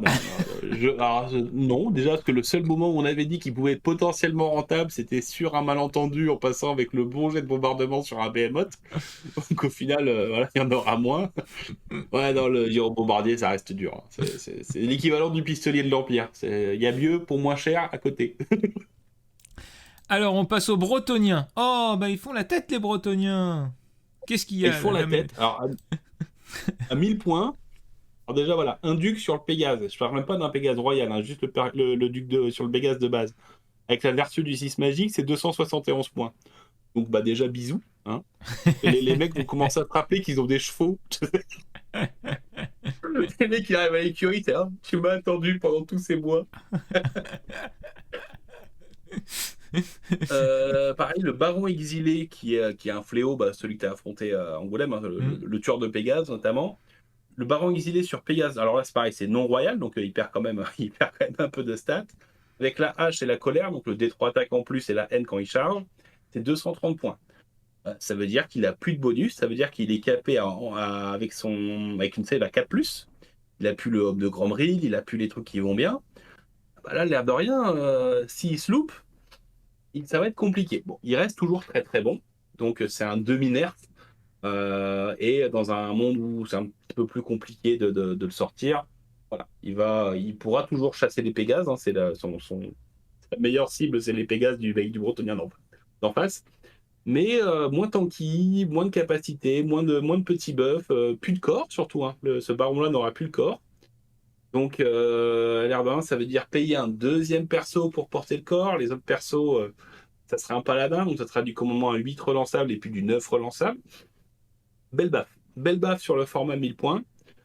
Par contre, j'ai un kiff particulier avec cette figue. Hein. Mais Élise Duchard, par contre, à 1000 points, elle s'intègre parfaitement bien dans les nouvelles compos. Et on pourrait imaginer du Bretonien qui joue sans duc ni baron, mais avec juste Élise Duchard pour mener l'armée. Donc pas juste un gros perso burné pour aller faire le taf. Et c'est très très bien. Je trouve ça très très bien. Ou alors, voilà, coup de folie, le Bretonien va devoir se battre à cheval. C'est de dingue. Alors, en 2000 points, tu dis un chasseur sans proie. Bah oui, moins de behemoth, donc toutes ces la Mogre qui ne sert plus à rien, c'est quand même dommage. Ah voilà, C'est l'étoile faire du devant la sismodique. Mercedes. Ça sert plus à rien. Exactement. Exactement. Ouais, non, ça peut être compliqué pour le Breton parce que bah, s'il appuie ses cibles où ton patron a 300 points, one-shot un mec à 650, du coup, il va faire quoi le pépère? Il va devoir regarder les autres vertus qu'il a dans son bouquin, mais c'est pas possible. Ah, Ou alors il va se dire, ouais, mais c'est quand même coup fatal, ouais, mais c'est quand même des attaques en plus avec une Lamogre, ouais, enfin, c'est pour défoncer des mecs à un PEV. Est-ce que je devrais pas aller juste chercher une âme qui serait PA moins 2 perfo? Est-ce que. Donc voilà, par défaut, ça peut le casser indirectement. Et là, c'est là où j'ai un énorme espoir sur le Game Workshop en début d'année, rajouter une petite restriction sur le Pégase. Les Pégases, en l'état actuel, restent intouchés, donc restent l'une des meilleures unités du jeu, avec une mobilité de malade, un tanking de fou, un bon impact, facile à jouer, enfin, clairement très facile à jouer. Donc je parle bien des chevaliers Pégases, hein, mais ça oui. concerne globalement les Pégases en général. Voilà. Les chevaliers Pégases, le gros défaut, c'est qu'ils vont bien. Donc pour moi, c'est une petite claque en direct sur le format 1000 points, en indirect sur le format 2000. Ils vont être, à mon avis, moins dominants ou moins présents. Ou alors je me plombe totalement et puis ils vont juste trouver une autre compo qu'on ne voyait pas avec 2 packs de Chevalier du Graal. C'est possible aussi. Mais au moins, on sera dans un truc un petit peu plus fun et interactif, quoi.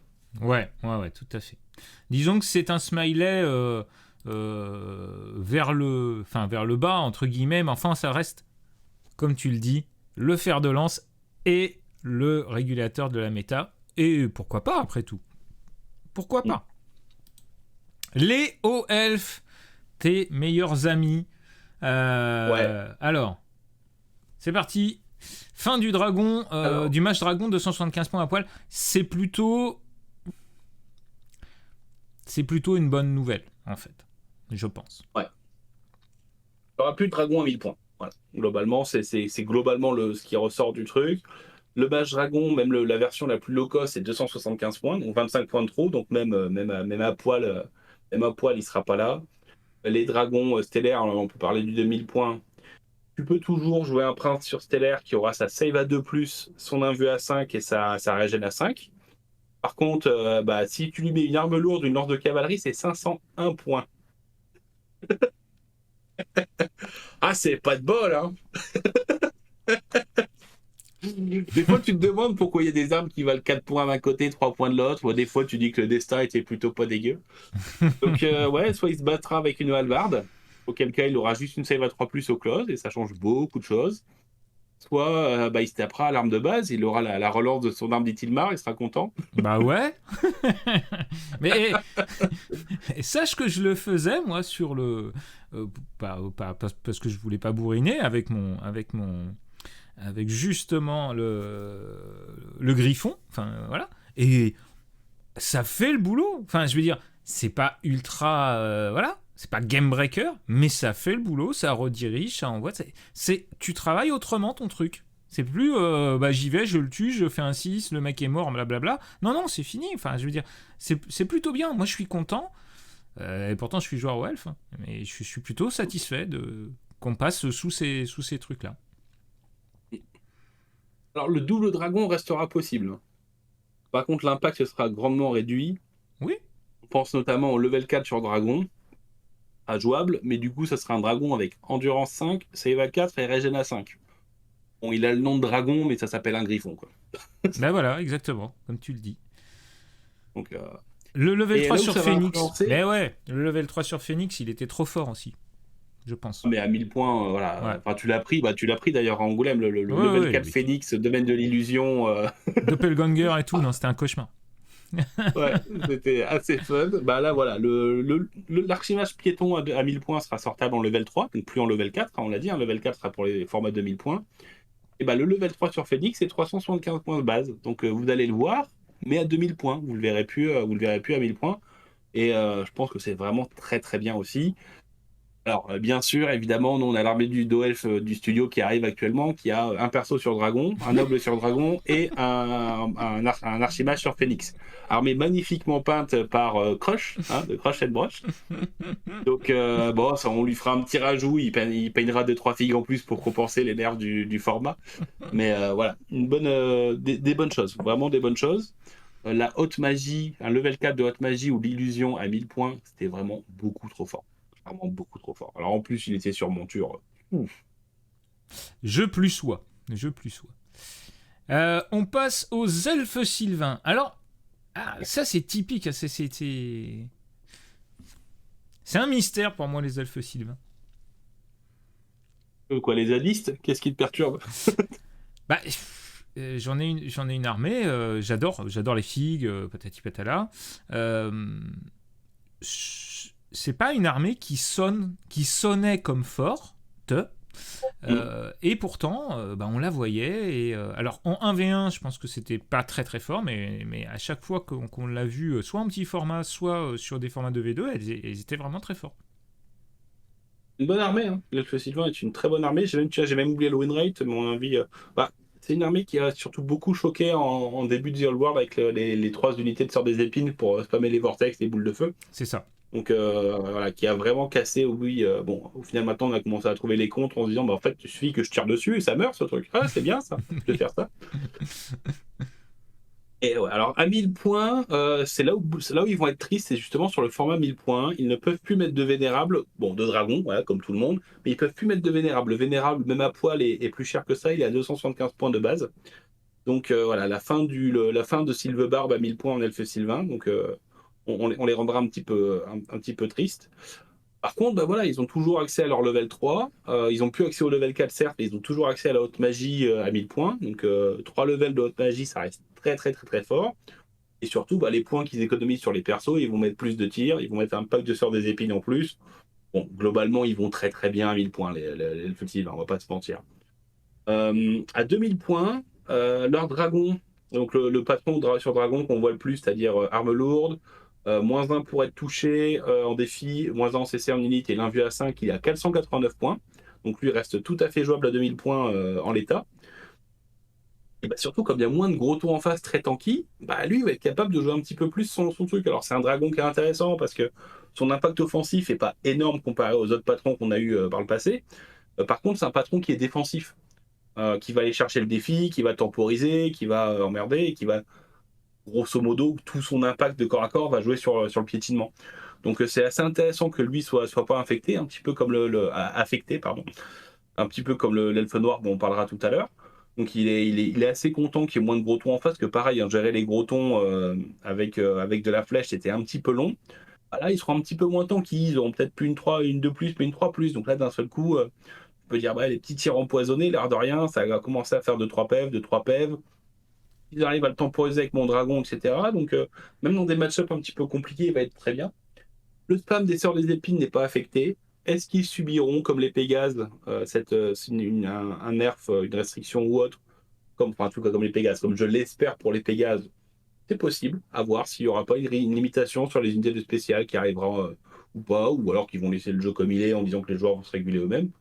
En l'état, c'est pas choquant. J'ai fait une liste contre, bah tiens, Bage, d'une association que tu connais très très bien, qui, avec beaucoup d'amour, m'a sorti 3 packs de Sort des Épines et 2000 points, et 2 level 4. Bon, au final, ça se gère. Ça se gère, c'est fort, mais ça a des contres, etc. Donc, Comme tu le dis, hein, il là où il y a suffit un de petit tirer nerf, dessus. c'est là. C'est quoi? Voilà. Comme tu le dis, il suffit de tirer dessus. Voilà. C'est ça. Ah, ça reste un elfe, hein. Et la fin du Vénérable level 4, plus de l'archimage, enfin de l'équivalent de. Alors j'ai oublié le nom, c'est la chanteuse, je sais plus quoi, Ouais. enfin du level 4, tant mieux. C'était très fort de se prendre les 3 packs de Sort des Épines. Le level 4, enfin l'homme arbre en magie de bataille qui mettait souvent un 4e, voire un 5e vortex avec les flammes, plus après les arbres. Et en plus de se taper la level 4 en haute magie qui te mettait de la tempête, etc. C'était très très fort. Là c'est fini. Est-ce que c'est grave? Dans l'absolu, il y aura peut-être un homme arbre qui sera level 3. Bon, ils sont pas trop non plus mécontents de l'évolution, quoi. Yes. Ensuite, allez, on avance sur les orques et gobelins. Ouais, les orques et gobes. Alors, pas mal affectés, mais enfin voilà, ils ont autant de plus que dans le moins. À petit format, ils subissent vraiment. Notamment la disparition du 3-4-5, donc le patron orque noir, Wyvern, save à 2, un vue à 5, regen à 5, machin, ça il disparaît, hein, il fait plus de 250 points. Donc plutôt bien, clairement, il était très très fort à petit format et ok à gros format. Donc ils vont surtout profiter du fait qu'il y aura plus de gros tons en fait à ce format-là. Donc peut-être qu'on verra de l'orque normal sur Wyvern, etc. Donc, vraiment assez content de ça.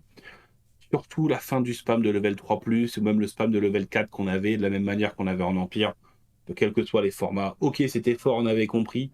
Affronter 12 levels de magie en 1500 points, c'était chiant. Affronter en 2000, bon, il y avait des contres, mais c'était pénible. Là, clairement, ça va être une belle évolution. Attention cependant, le level 4 sur Ragnarok, c'est 475 points sans option. Donc il n'y a pas encore d'invue, il n'y a pas de choses comme ça. Donc vous allez peut-être aller plus chercher du level 3 sur Ragnarok, donc plus difficile de lancer les sorts, etc. Pour vous payer l'invue à 5, il y aura des choix à faire. Bon. Non, Ce qui mais est cool, c'est que franchement, moins de gros tons en face. Pardon, vas-y. franchement, non, non, je t'en prie, mais franchement, on ne voyait pas de level 3 sur les tables. Le mec, il payait Non, tout le temps son level 4. Je veux dire, bien sûr. là, il y a une vraie question à se poser. Donc ça, c'est Oui, vraiment bien. Honnêtement, on voyait soit des level 1, parce que voilà, il nous restait 85 points, on n'a pas envie de mettre une unité de 5 Gugus, voilà. Et puis des level 4. Et en fait, on avait très peu de level intermédiaire, d'où le fait peut-être qu'Élise Luchard n'était pas là, parce que psychologiquement aussi, bon, bah là, on va revoir des level 2, des level 1 et des level 3 sur les tables, et ça fait vraiment plaisir, quoi. Pardon, excuse-moi, je t'en prie. donc ouais, la restriction sur les gros tons, bah, la Wyvern qui est vraiment qui est un petit peu le parent pauvre des patrons sur monstres, bah, au final il va pouvoir respirer un petit peu. Pareil sur la Mamatroll qui est très très bien, mais quand votre adversaire s'habitue à gérer un dragon, quand vous mettez une Mamatroll, bon, elle se sent un petit peu, voilà, elle subit le patriarcat si tu veux. Donc là ça peut bouger. Et comme tu l'avais bien dit avant, bah, la liste troll, la liste nomade actuellement, elle gère mal les behemoths et elle gère mal les bretoniens. Bah, si ces deux éléments-là commencent à se diluer un petit peu dans la nature, c'est des armées qu'on pourrait voir ressortir. Et de la même manière, hein, moi, la liste troll, au même titre que la liste ogre, j'ai envie de jouer l'armée. Ouais. J'ai envie de les jouer, j'ai envie de jouer les packs d'infanterie monstrueuse, je sais pas pourquoi, mais ça m'éclate. Et voilà, je pense qu'il y a des trucs à faire. Et actuellement, ouais, c'est pas mauvais en soi, c'est juste pas une bonne réponse à la méta. Et du coup, c'est compliqué les gens en compétitif, quoi. Yes. On passe aux zombettes. Tes zombettes, tes fameux zombettes. Voilà, Mm. évidemment, comme par hasard, ils sont boostés. Voilà. De toute façon, moi, j'ai l'impression que Game Workshop m'a dit écoute, qu'est-ce que t'aimes pas? Après Ok, toutes et qu'est-ce que ces tu années, joues? Ok, ouais. nickel. En fait, depuis toutes ces années, maintenant ils se sont rendus compte, ils veulent en fait quelque part se faire pardonner de tes mercenaires. Voilà. C'est ça, c'est ça. C'est Et de ce qu'ils ont fait à la V10 et de ce qu'ils ont fait à la disparition des Emperor Children, là, ils commencent à peine à se mettre en question. Non, non, en fait, je pense qu'ils se sont rendus compte qu'il y a des gens comme moi dans le monde et qu'on représente, même c'est peut-être 1% du chiffre d'affaires potentiel, mais ils se sont rendus compte qu'ils l'ont perdu, tu vois. Alors les zombettes, vas-y. Alors les Doombull, Les voilà. hommes bêtes, on perd le Doombull à 1000 points. Oh no! On fout. Je veux dire, on avait plein de solutions, on a des patrons minotaures intermédiaires, on peut bien booster l'intermédiaire, un Gorbull, ou avoir un Doombull à poil. Franchement, on s'en fout. 1000 points, le chaman fétiche Adorubi de Ruine avec son invue à 5 en level 3 coûte 240 points. Donc on a même 10 points de rab pour lui mettre un truc bonus. Donc on n'est pas concerné. Il y a moins de gros tons en face. Alors je l'ai mis en orange parce qu'en fait on les gère bien. Je Faut veux faire dire, son on a déjà 6. toutes les solutions du monde pour leur faire des doigts d'honneur. Bon, ok, alors on mettra maintenant 490 points et puis 600 points quand on fera un one shot. Ok, c'est un nerf, c'est vrai. Le Gorgon, bah voilà, les patrons en face seront moins costauds, ils devront choisir entre l'invue ou la régène, typiquement en Noël, assez fréquemment. Bah, la régène, vu qu'on fait du tueur de monstres au corps à corps, on s'en fout totalement. Les intermédiaires, on les gère bien. Voilà, ils ont nerfé des trucs qu'on jouait pas. Ils ont nerfé le spam de level 4 qu'on faisait pas. Donc comme je dis, voilà, c'est le dicton polonais, boire ou conduire, de toute façon on n'a pas de bagnole. Bah, en Noël, c'est ça. En Unbed, pardon, c'est ça. Oh là là là là, on peut plus spammer les patrons sur Behemoth en personnage? On en avait? Non. On peut plus spammer les level 4, on les spammait? Non. Bon, allez. Continuez les mecs, continuez. Donnez-nous du pouvoir. De toute façon, si par exemple, il y a une petite musique qui parle des hommes bêtes peut-être dans une boîte de démarrage. Voilà, j'ai entendu ça à droite à gauche, j'ai vu ça, j'ai lu ça. Bon, on verra si c'est vrai. Mais dans ce cas-là, ils vont être bien sur 2025 les hommes bêtes, on va pas se mentir. Ils sont déjà très très bien là. Enfin, il y a 45% de win rate parce que ça reste dur à jouer. On peut dire ce qu'on veut, mais c'est dur à jouer. Mais quand tu as tous les outils, tu as tout ce qu'il faut, si tu es capable d'anticiper un peu tes mouvements, de pas faire un test de pas te mettre pour fuir au premier test de panique venu. Sur le bord de la table. Voilà, c'est-à-dire, si tu affrontes pas Crush et que tu joues pas trop mal en homme bête, tu dois te démerder. Alors on passe au guerrier du chaos. Fin des gros patrons. Alors c'est à la fois vrai et... Bah ouais, parce que eux, ils faisaient partie du problème. Clairement, à 1000 points, ils aimaient bien sortir un gros patron intuable, que ce soit un gros prince démon, ou voilà, bah là, c'est plus faisable. Enfin voilà, vous faisiez partie du problème, hein, donc les premiers tournois, on a vu beaucoup d'armées du chaos défoncer l'adverse avec juste un perso. Parce que tous les boosts défensifs qui vont bien et tabasser l'adversaire en piétinement, voilà, la résolution, elle était là, les dégâts étaient là. Bon, ils font partie du problème, donc forcément, ils sont un petit peu tristes. En 1000 points, donc ouais, fin des gros patrons tout court, plus de prince démon, etc. Ils vont devoir, bon après, ils ont des solutions, ils vont les patrons sur char, etc. Et de toute façon, dans tous les cas, bah, ils n'avaient pas les points pour les spammer. Les persos sont chers. Donc, dans tous les cas, tu spammais pas tes level 3, tes level 4 en KO. Alors, il y avait une compo orientée full blast en revenge qui mettait 3 level 4, etc.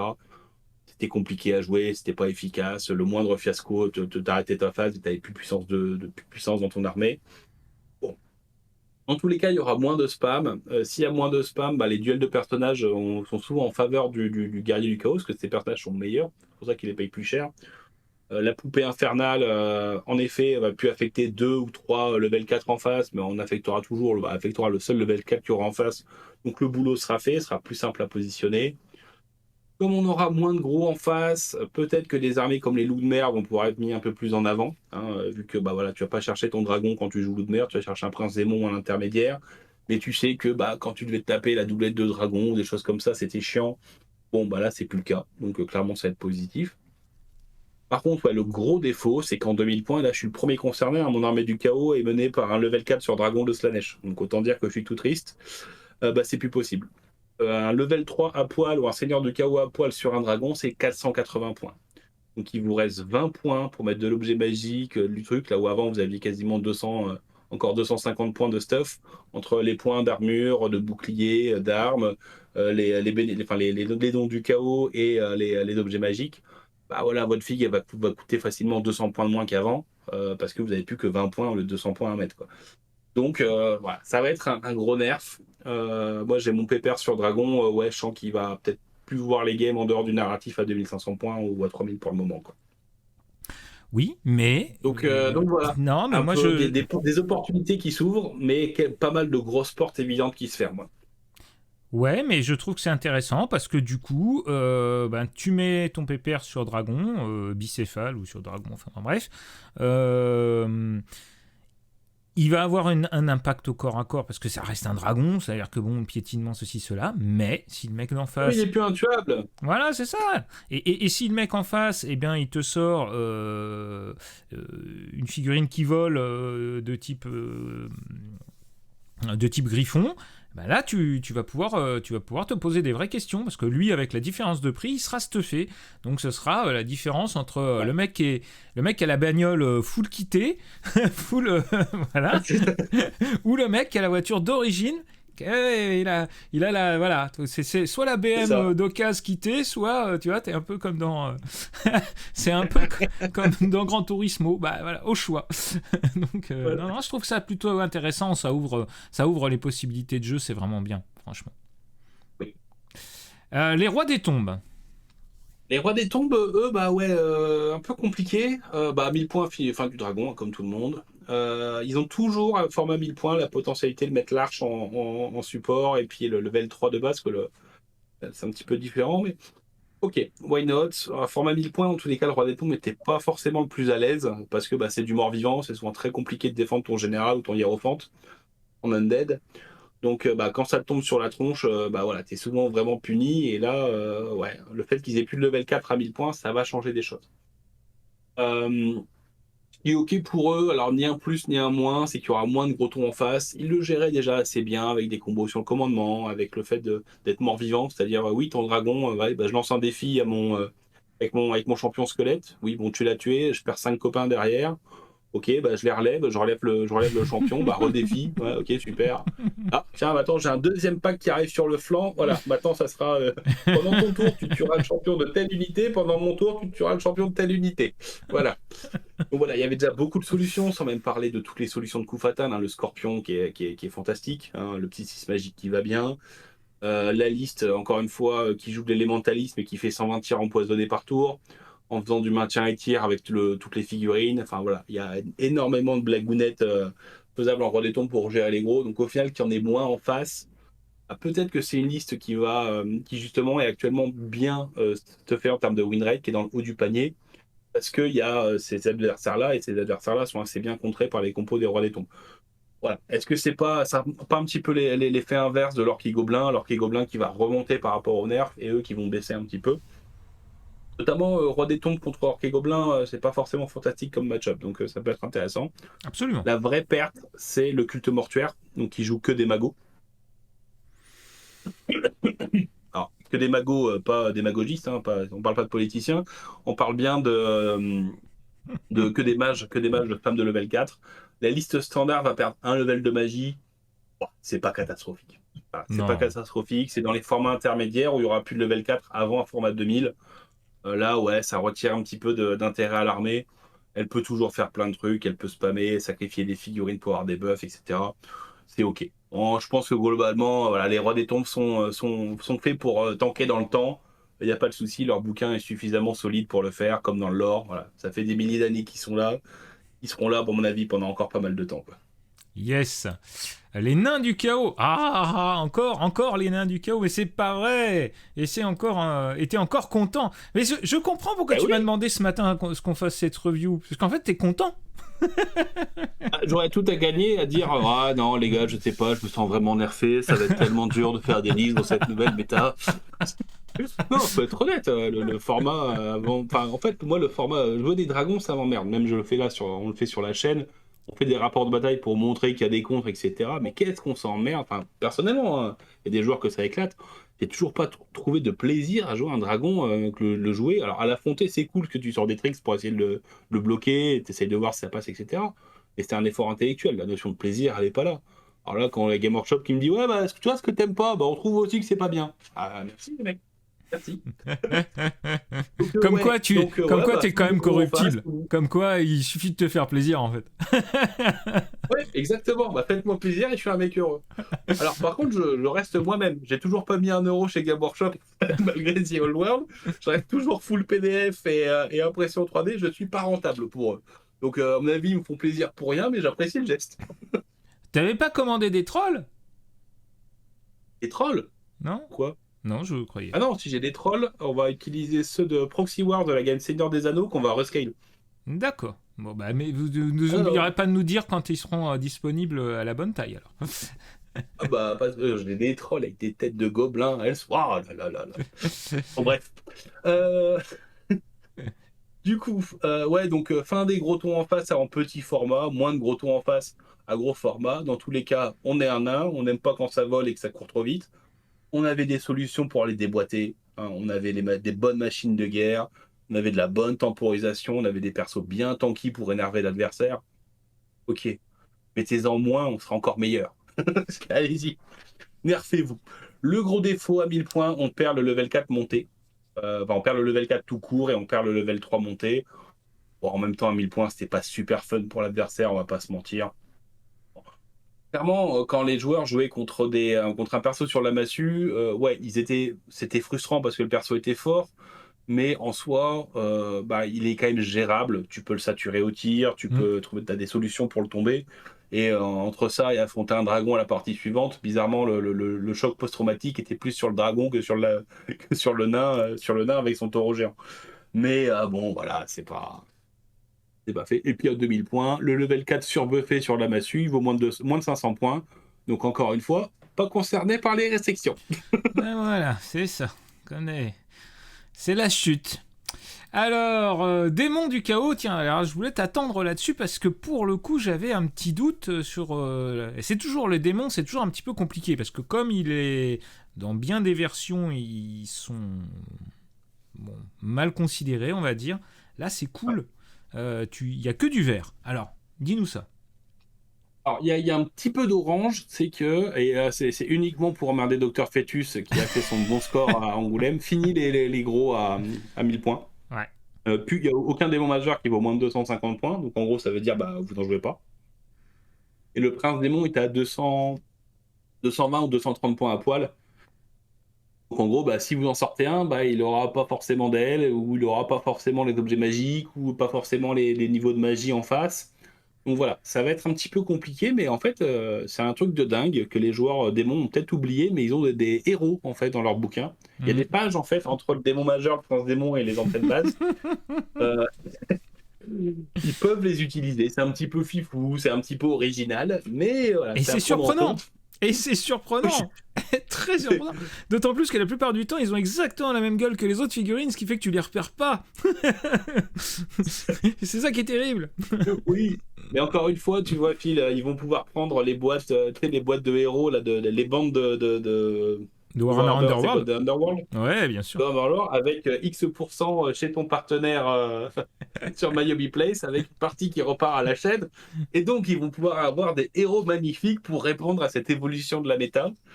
Et Tout est alors lié. voilà, retour des héros à petit format. Oui, Ouais. c'est plus difficile à jouer un héros que de sortir un démon majeur. Oui, on sait. De la même manière que c'est plus difficile de jouer un héros sur Griffon qu'un héros sur Dragon. Bon, bah voilà, vous serez affecté comme tout le monde.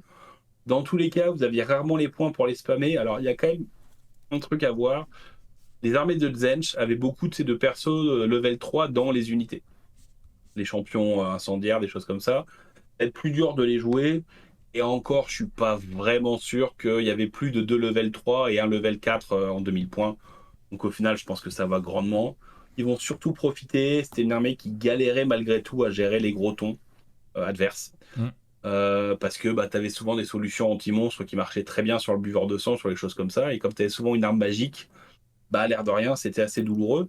Là, comme on l'a vu, le patron elfe, il a plus d'armes magiques hein, sur son stuff s'il veut tanker pareil. Donc d'un seul coup, tu l'as ton invulnérable de démon et ta régénération de Nurgle. Donc l'air de rien, ça peut commencer à faire le truc.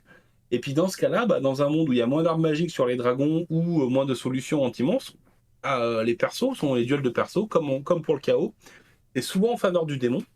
Donc je pense que ça va bizarrement bien les aider d'avoir cette restriction-là. Et surtout, on verra plus de buveurs de sang à 1000 points. Non mais quel homme horrible peut faire ça?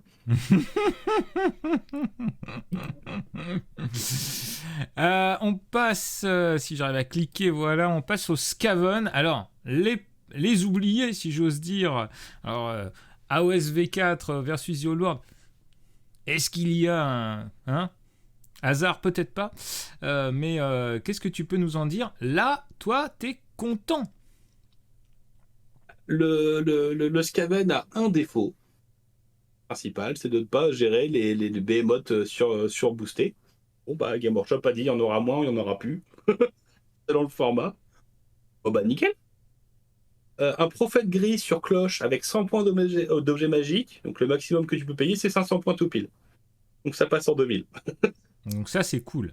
C'est cool. Donc c'est cool. Alors oui, il n'y aura plus la doublette de level 4. Tu auras un level 4 et un level 3. Est-ce que c'est grave? Perdre un point de magie, vu qu'en face les patrons seront moins chiants à gérer, clairement c'est pas un problème. Vous aurez par contre plus de cloches à 1000 points. En même temps, sortir le level 4 plus la cloche dans une armée de Skaven à 1000 points, les gars, vous étiez très peu respectueux de vos adversaires. Mais bon, voilà, vous faites partie des victimes collatérales, entre guillemets. Cette compo-là, en termes de composition. Dans tous les cas, à 1000 points, je préfère avoir un prophète gris level 3 ou level 4, forcément, à pied. C'est plus intéressant en termes de gameplay, etc. Même qu'on avait fait la liste ensemble pour du 1000 points pour le bundle que tu avais sorti. À 1500 points, clairement, il a sa place. À 1000 points, la cloche était pour moi un petit peu trop. Bon, dans tous les cas, là, vous avez plus la possibilité de le faire. Est-ce que c'est grave? Non, parce que vu ce que vous allez gagner en tant que joueur Skaven par rapport aux évolutions en face, encore une fois, hein, vous aviez déjà des unités de Skaven, des armées de Skaven, pardon, qui mettaient 3 packs de 12 coureurs pour défoncer les dragons ennemis à coups de tir empoisonnés. Voilà, ils vont perdre un point de sauvegarde ou une sauvegarde, soit l'invue, soit la régène. Vous allez les démonter encore plus vite. Donc au final, le Skaven, pour moi, fait partie des énormes gagnants, parce qu'en fait, ça Nemesis, ce que son bouquin est fait pour ne pas gérer. Encore une fois, je ne crois pas que c'est un hasard, c'est une volonté des développeurs, parce que Age of Sigmar, pas de concurrence, machin truc.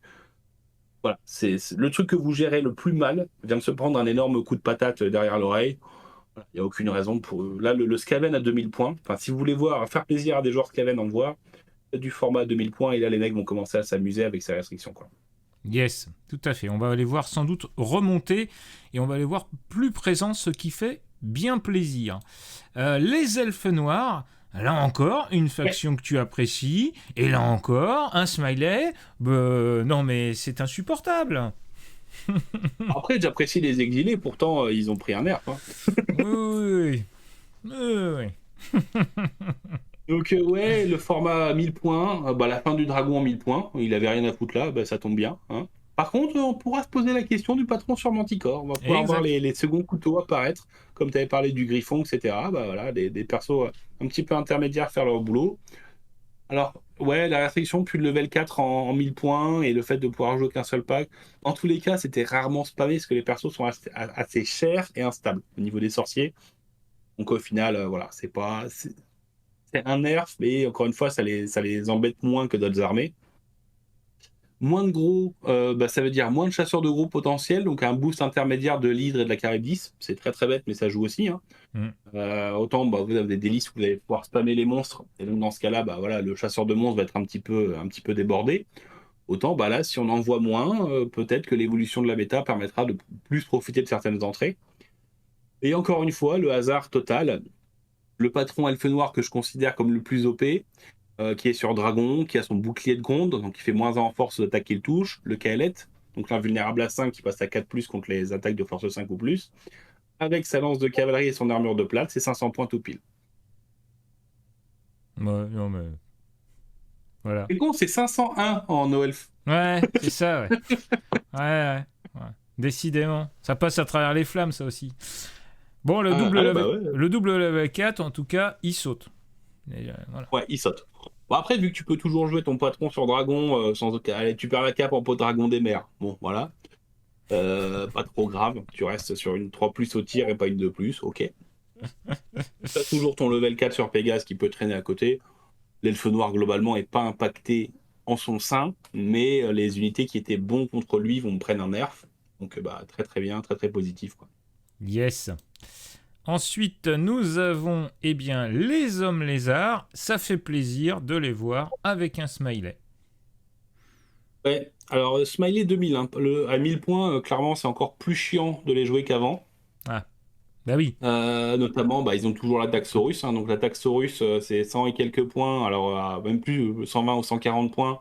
À 2000 points, tu arrives à faire avec, à 1000 points, ça fait chier. La fin des gros, c'est cool sur ce format-là parce qu'il est géré très très mal. Et surtout, ils ont plus le Carnosaur, parce que le Carnosaur, même sur le héros Saurus, c'est 260 points mini, donc c'est 10 points de trop. Et pareil, le Slan, il est que level 4, on peut pas le payer level 3. Du coup, pas de Slan, pas de Carno à 1000 points. Les chefs skins, ils ont intérêt à faire le boulot, si tu veux. Ils ont, C'est un gros nerf du lézard sur des formats en équipe, notamment. Et ça, c'est dommage. c'est ça. Parce que déjà qu'on le voyait pas, et ben là, on le verra de moins en moins. Parce que C'est ça. sa grande force, c'était de foutre un Slan, justement, qui était un pool de magie, un petit peu comme certains qui vont jouer certaines armées pour avoir des pools de machines de guerre, et donc d'équilibrer leur match-up comme ça. Voilà, en fait, il équipe rien du tout. Alors, à moins qu'il y ait un truc qu'on n'ait pas vu, mais effectivement, ouais, compliqué. Ouais. En gros, pour moi, jusqu'à 1500 points, la seule liste que tu verras, ce sera le spam de skink. Ouais. En empoisonné, quoi. Alors, c'est très bien à jouer, mais en termes de diversité de table, peindre 70 skinks et 30 caméléons. Non. Non, en fait. Clairement non, voilà. Par contre, en 2000 points, bah, moins de gros, moins de chasseurs de gros. Bah, de la même manière, la liste Jurassic Park avec les Bacillodons, etc., va encore plus en profiter.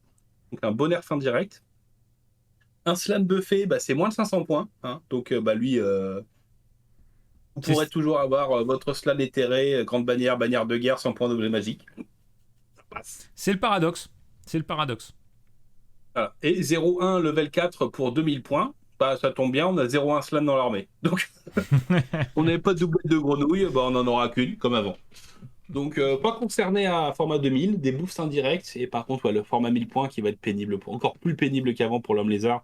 Bon, après, les mecs, c'est des flagellants, hein, je veux dire, ils souffrent depuis, depuis fin janvier. Ça leur apprendra à se barrer sur des machines, dans des soucoupes volantes à la fin Exactement. de Hentai. C'est ça. J'avais qu'à être là. Les vampires. Alors là, mitigé cochon d'Inde, comme dirait l'autre. Ouais. Bah, déjà, à 1000 points, Dragon Zombie Mortis, c'est fini. Hein. Ouais. Donc, déjà, ça va en calmer certains. La fin des gros, c'est bien. Sur un format 1000 points. Un format 2000 points, le compte vampire avait largement de quoi les gérer avec les cris de Banshee, les bulles de commandement, la temporisation mort-vivant, c'est-à-dire, comme j'ai dit pour le roi des tombes, lancer un défi avec un champion. Oh non, il est mort. Oh, je perds 5 mecs. Oh, on les relève. On relève le champion. C'est reparti. Donc bon, voilà. Mais ouais, à 1000 points, fin du level 4 avec le level 4 de Noiro qui était très fort et très pénible à 1000 points. Donc double rip-hop par tour avec le level 4. Donc ça remettait Exact. des figues comme c'est pas permis.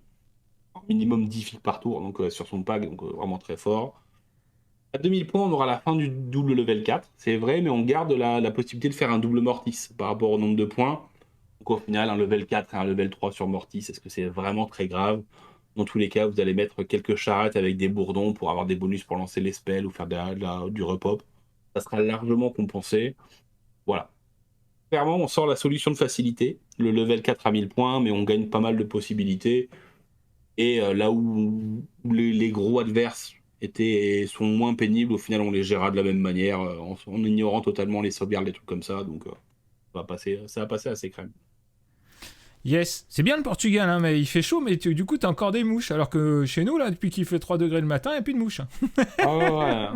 Ah, merde, j'ai oublié comment on lit, mais j'avais appris à dire putain de mouche en portugais.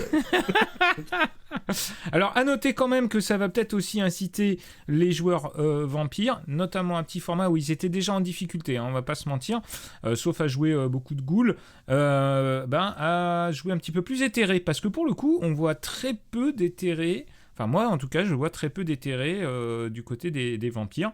Peut-être que ça va les inciter à un petit peu changer avec cette logique-là. Ou simplement à regarder que dans leur bouquin, il n'y a pas uniquement le nécromancien et le seigneur revenant comme héros. Hein. Exactement. Il y a des vampires, il y a des banshees, il y a des spectres, il y a plein de trucs en fait dans le bouquin. C'est comme le démon, il y a des pages, je sais pas, ils ont dû coller les pages ou le PDF, ça a du mal s'imprimer. Les ogres. Alors, tes nouveaux petits chouchous, tes prochains chouchous, qu'est-ce que tu peux nous dire des ogres? Ouais, chouchou potentiel, chouchou potentiel. Bon, la fin des gros à petit format, c'est très bien, ça galère. Hein. Un behemoth, quel que soit le format, Ouais. peut rentrer dans une armée ogre.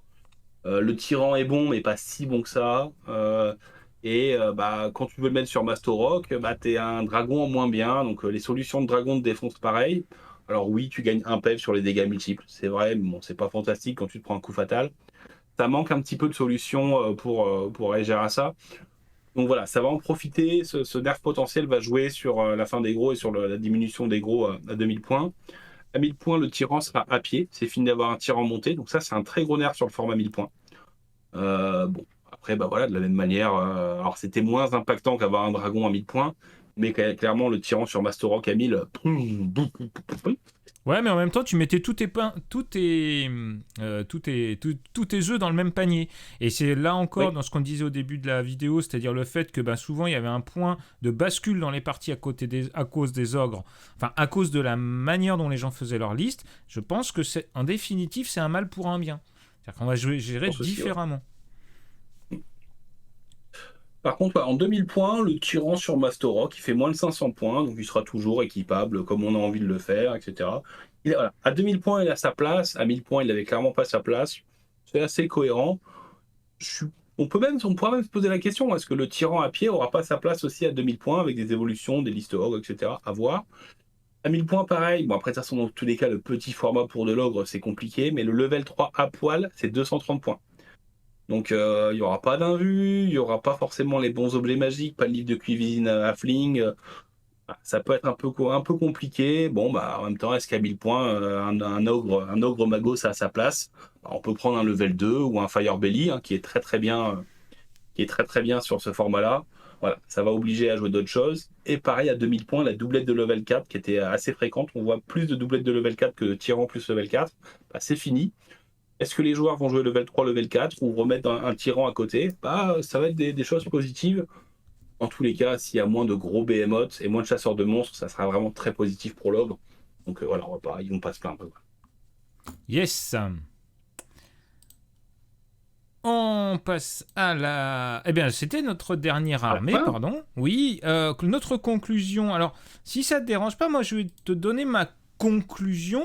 Et puis, bah, tu vas me dire si tu penses que cette conclusion est bonne. Et puis, tu vas nous donner ta conclusion aussi en tant que maître Corbac. Oui. Alors moi, je trouve...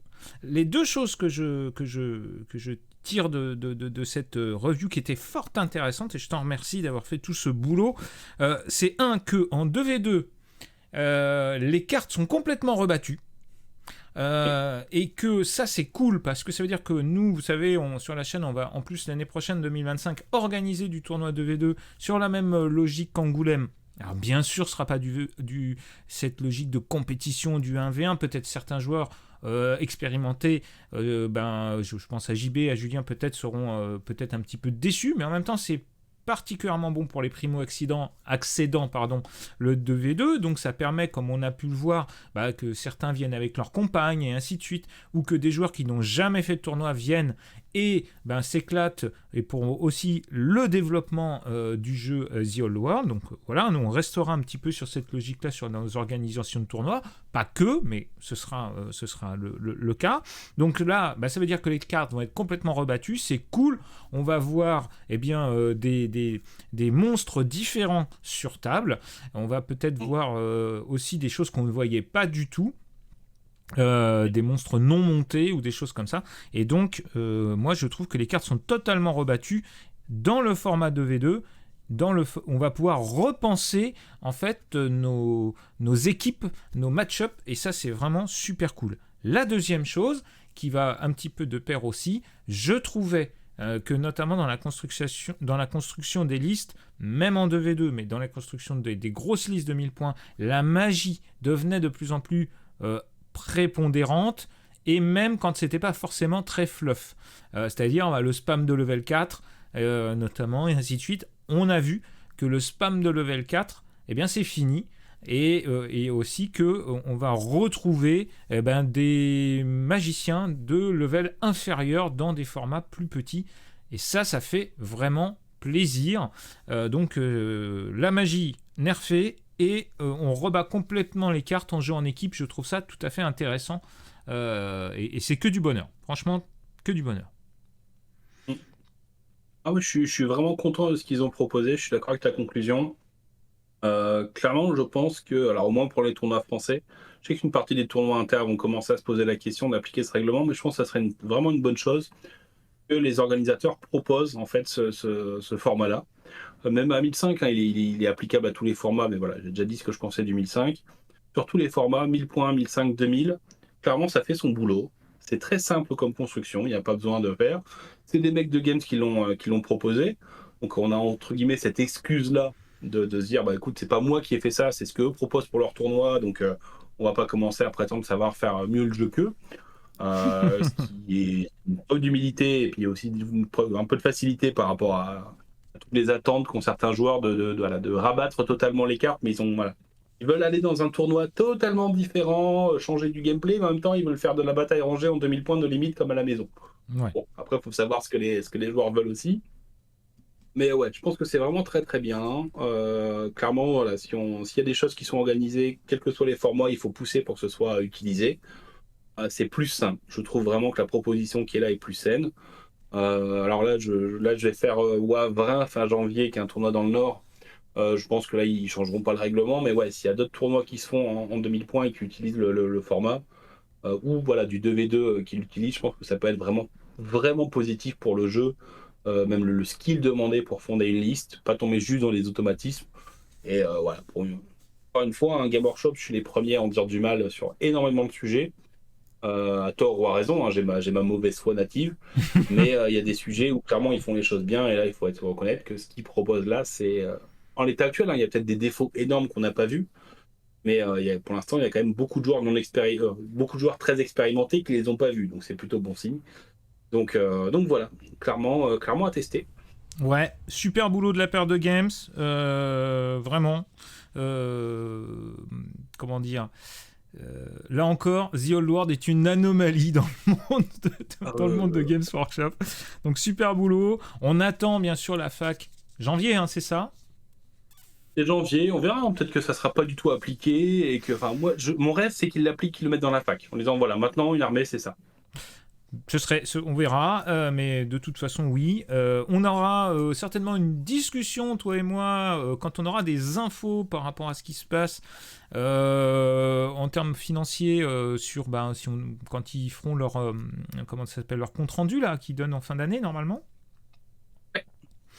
On l'aura début janvier normalement. Ouais. Voilà, donc là encore, merci beaucoup. Merci beaucoup donc à Maître Corbac, Sword and Baguette, les liens sont dans la description de cette vidéo. La chaîne, c'est W9 pour M6, quoi, la petite chaîne qui monte, la chaîne de jumelles, donc c'est parfait.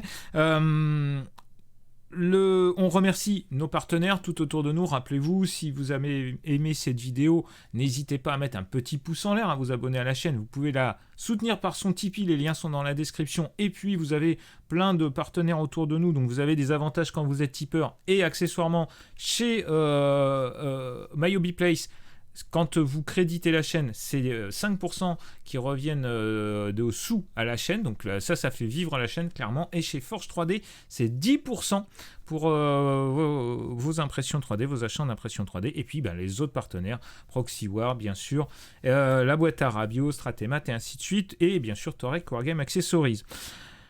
On se retrouve très bientôt pour d'autres vidéos sur la chaîne. J'ai trouvé cette vidéo passionnante en partant d'une logique de méta. Et bien en définitive, ça nous a ouvert complètement les chakras sur plein d'autres trucs. Et ça prouve que le jeu est sain et ça prouve qu'il a un bel avenir. Et ça fait bien plaisir. Donc merci beaucoup à toi Corbac.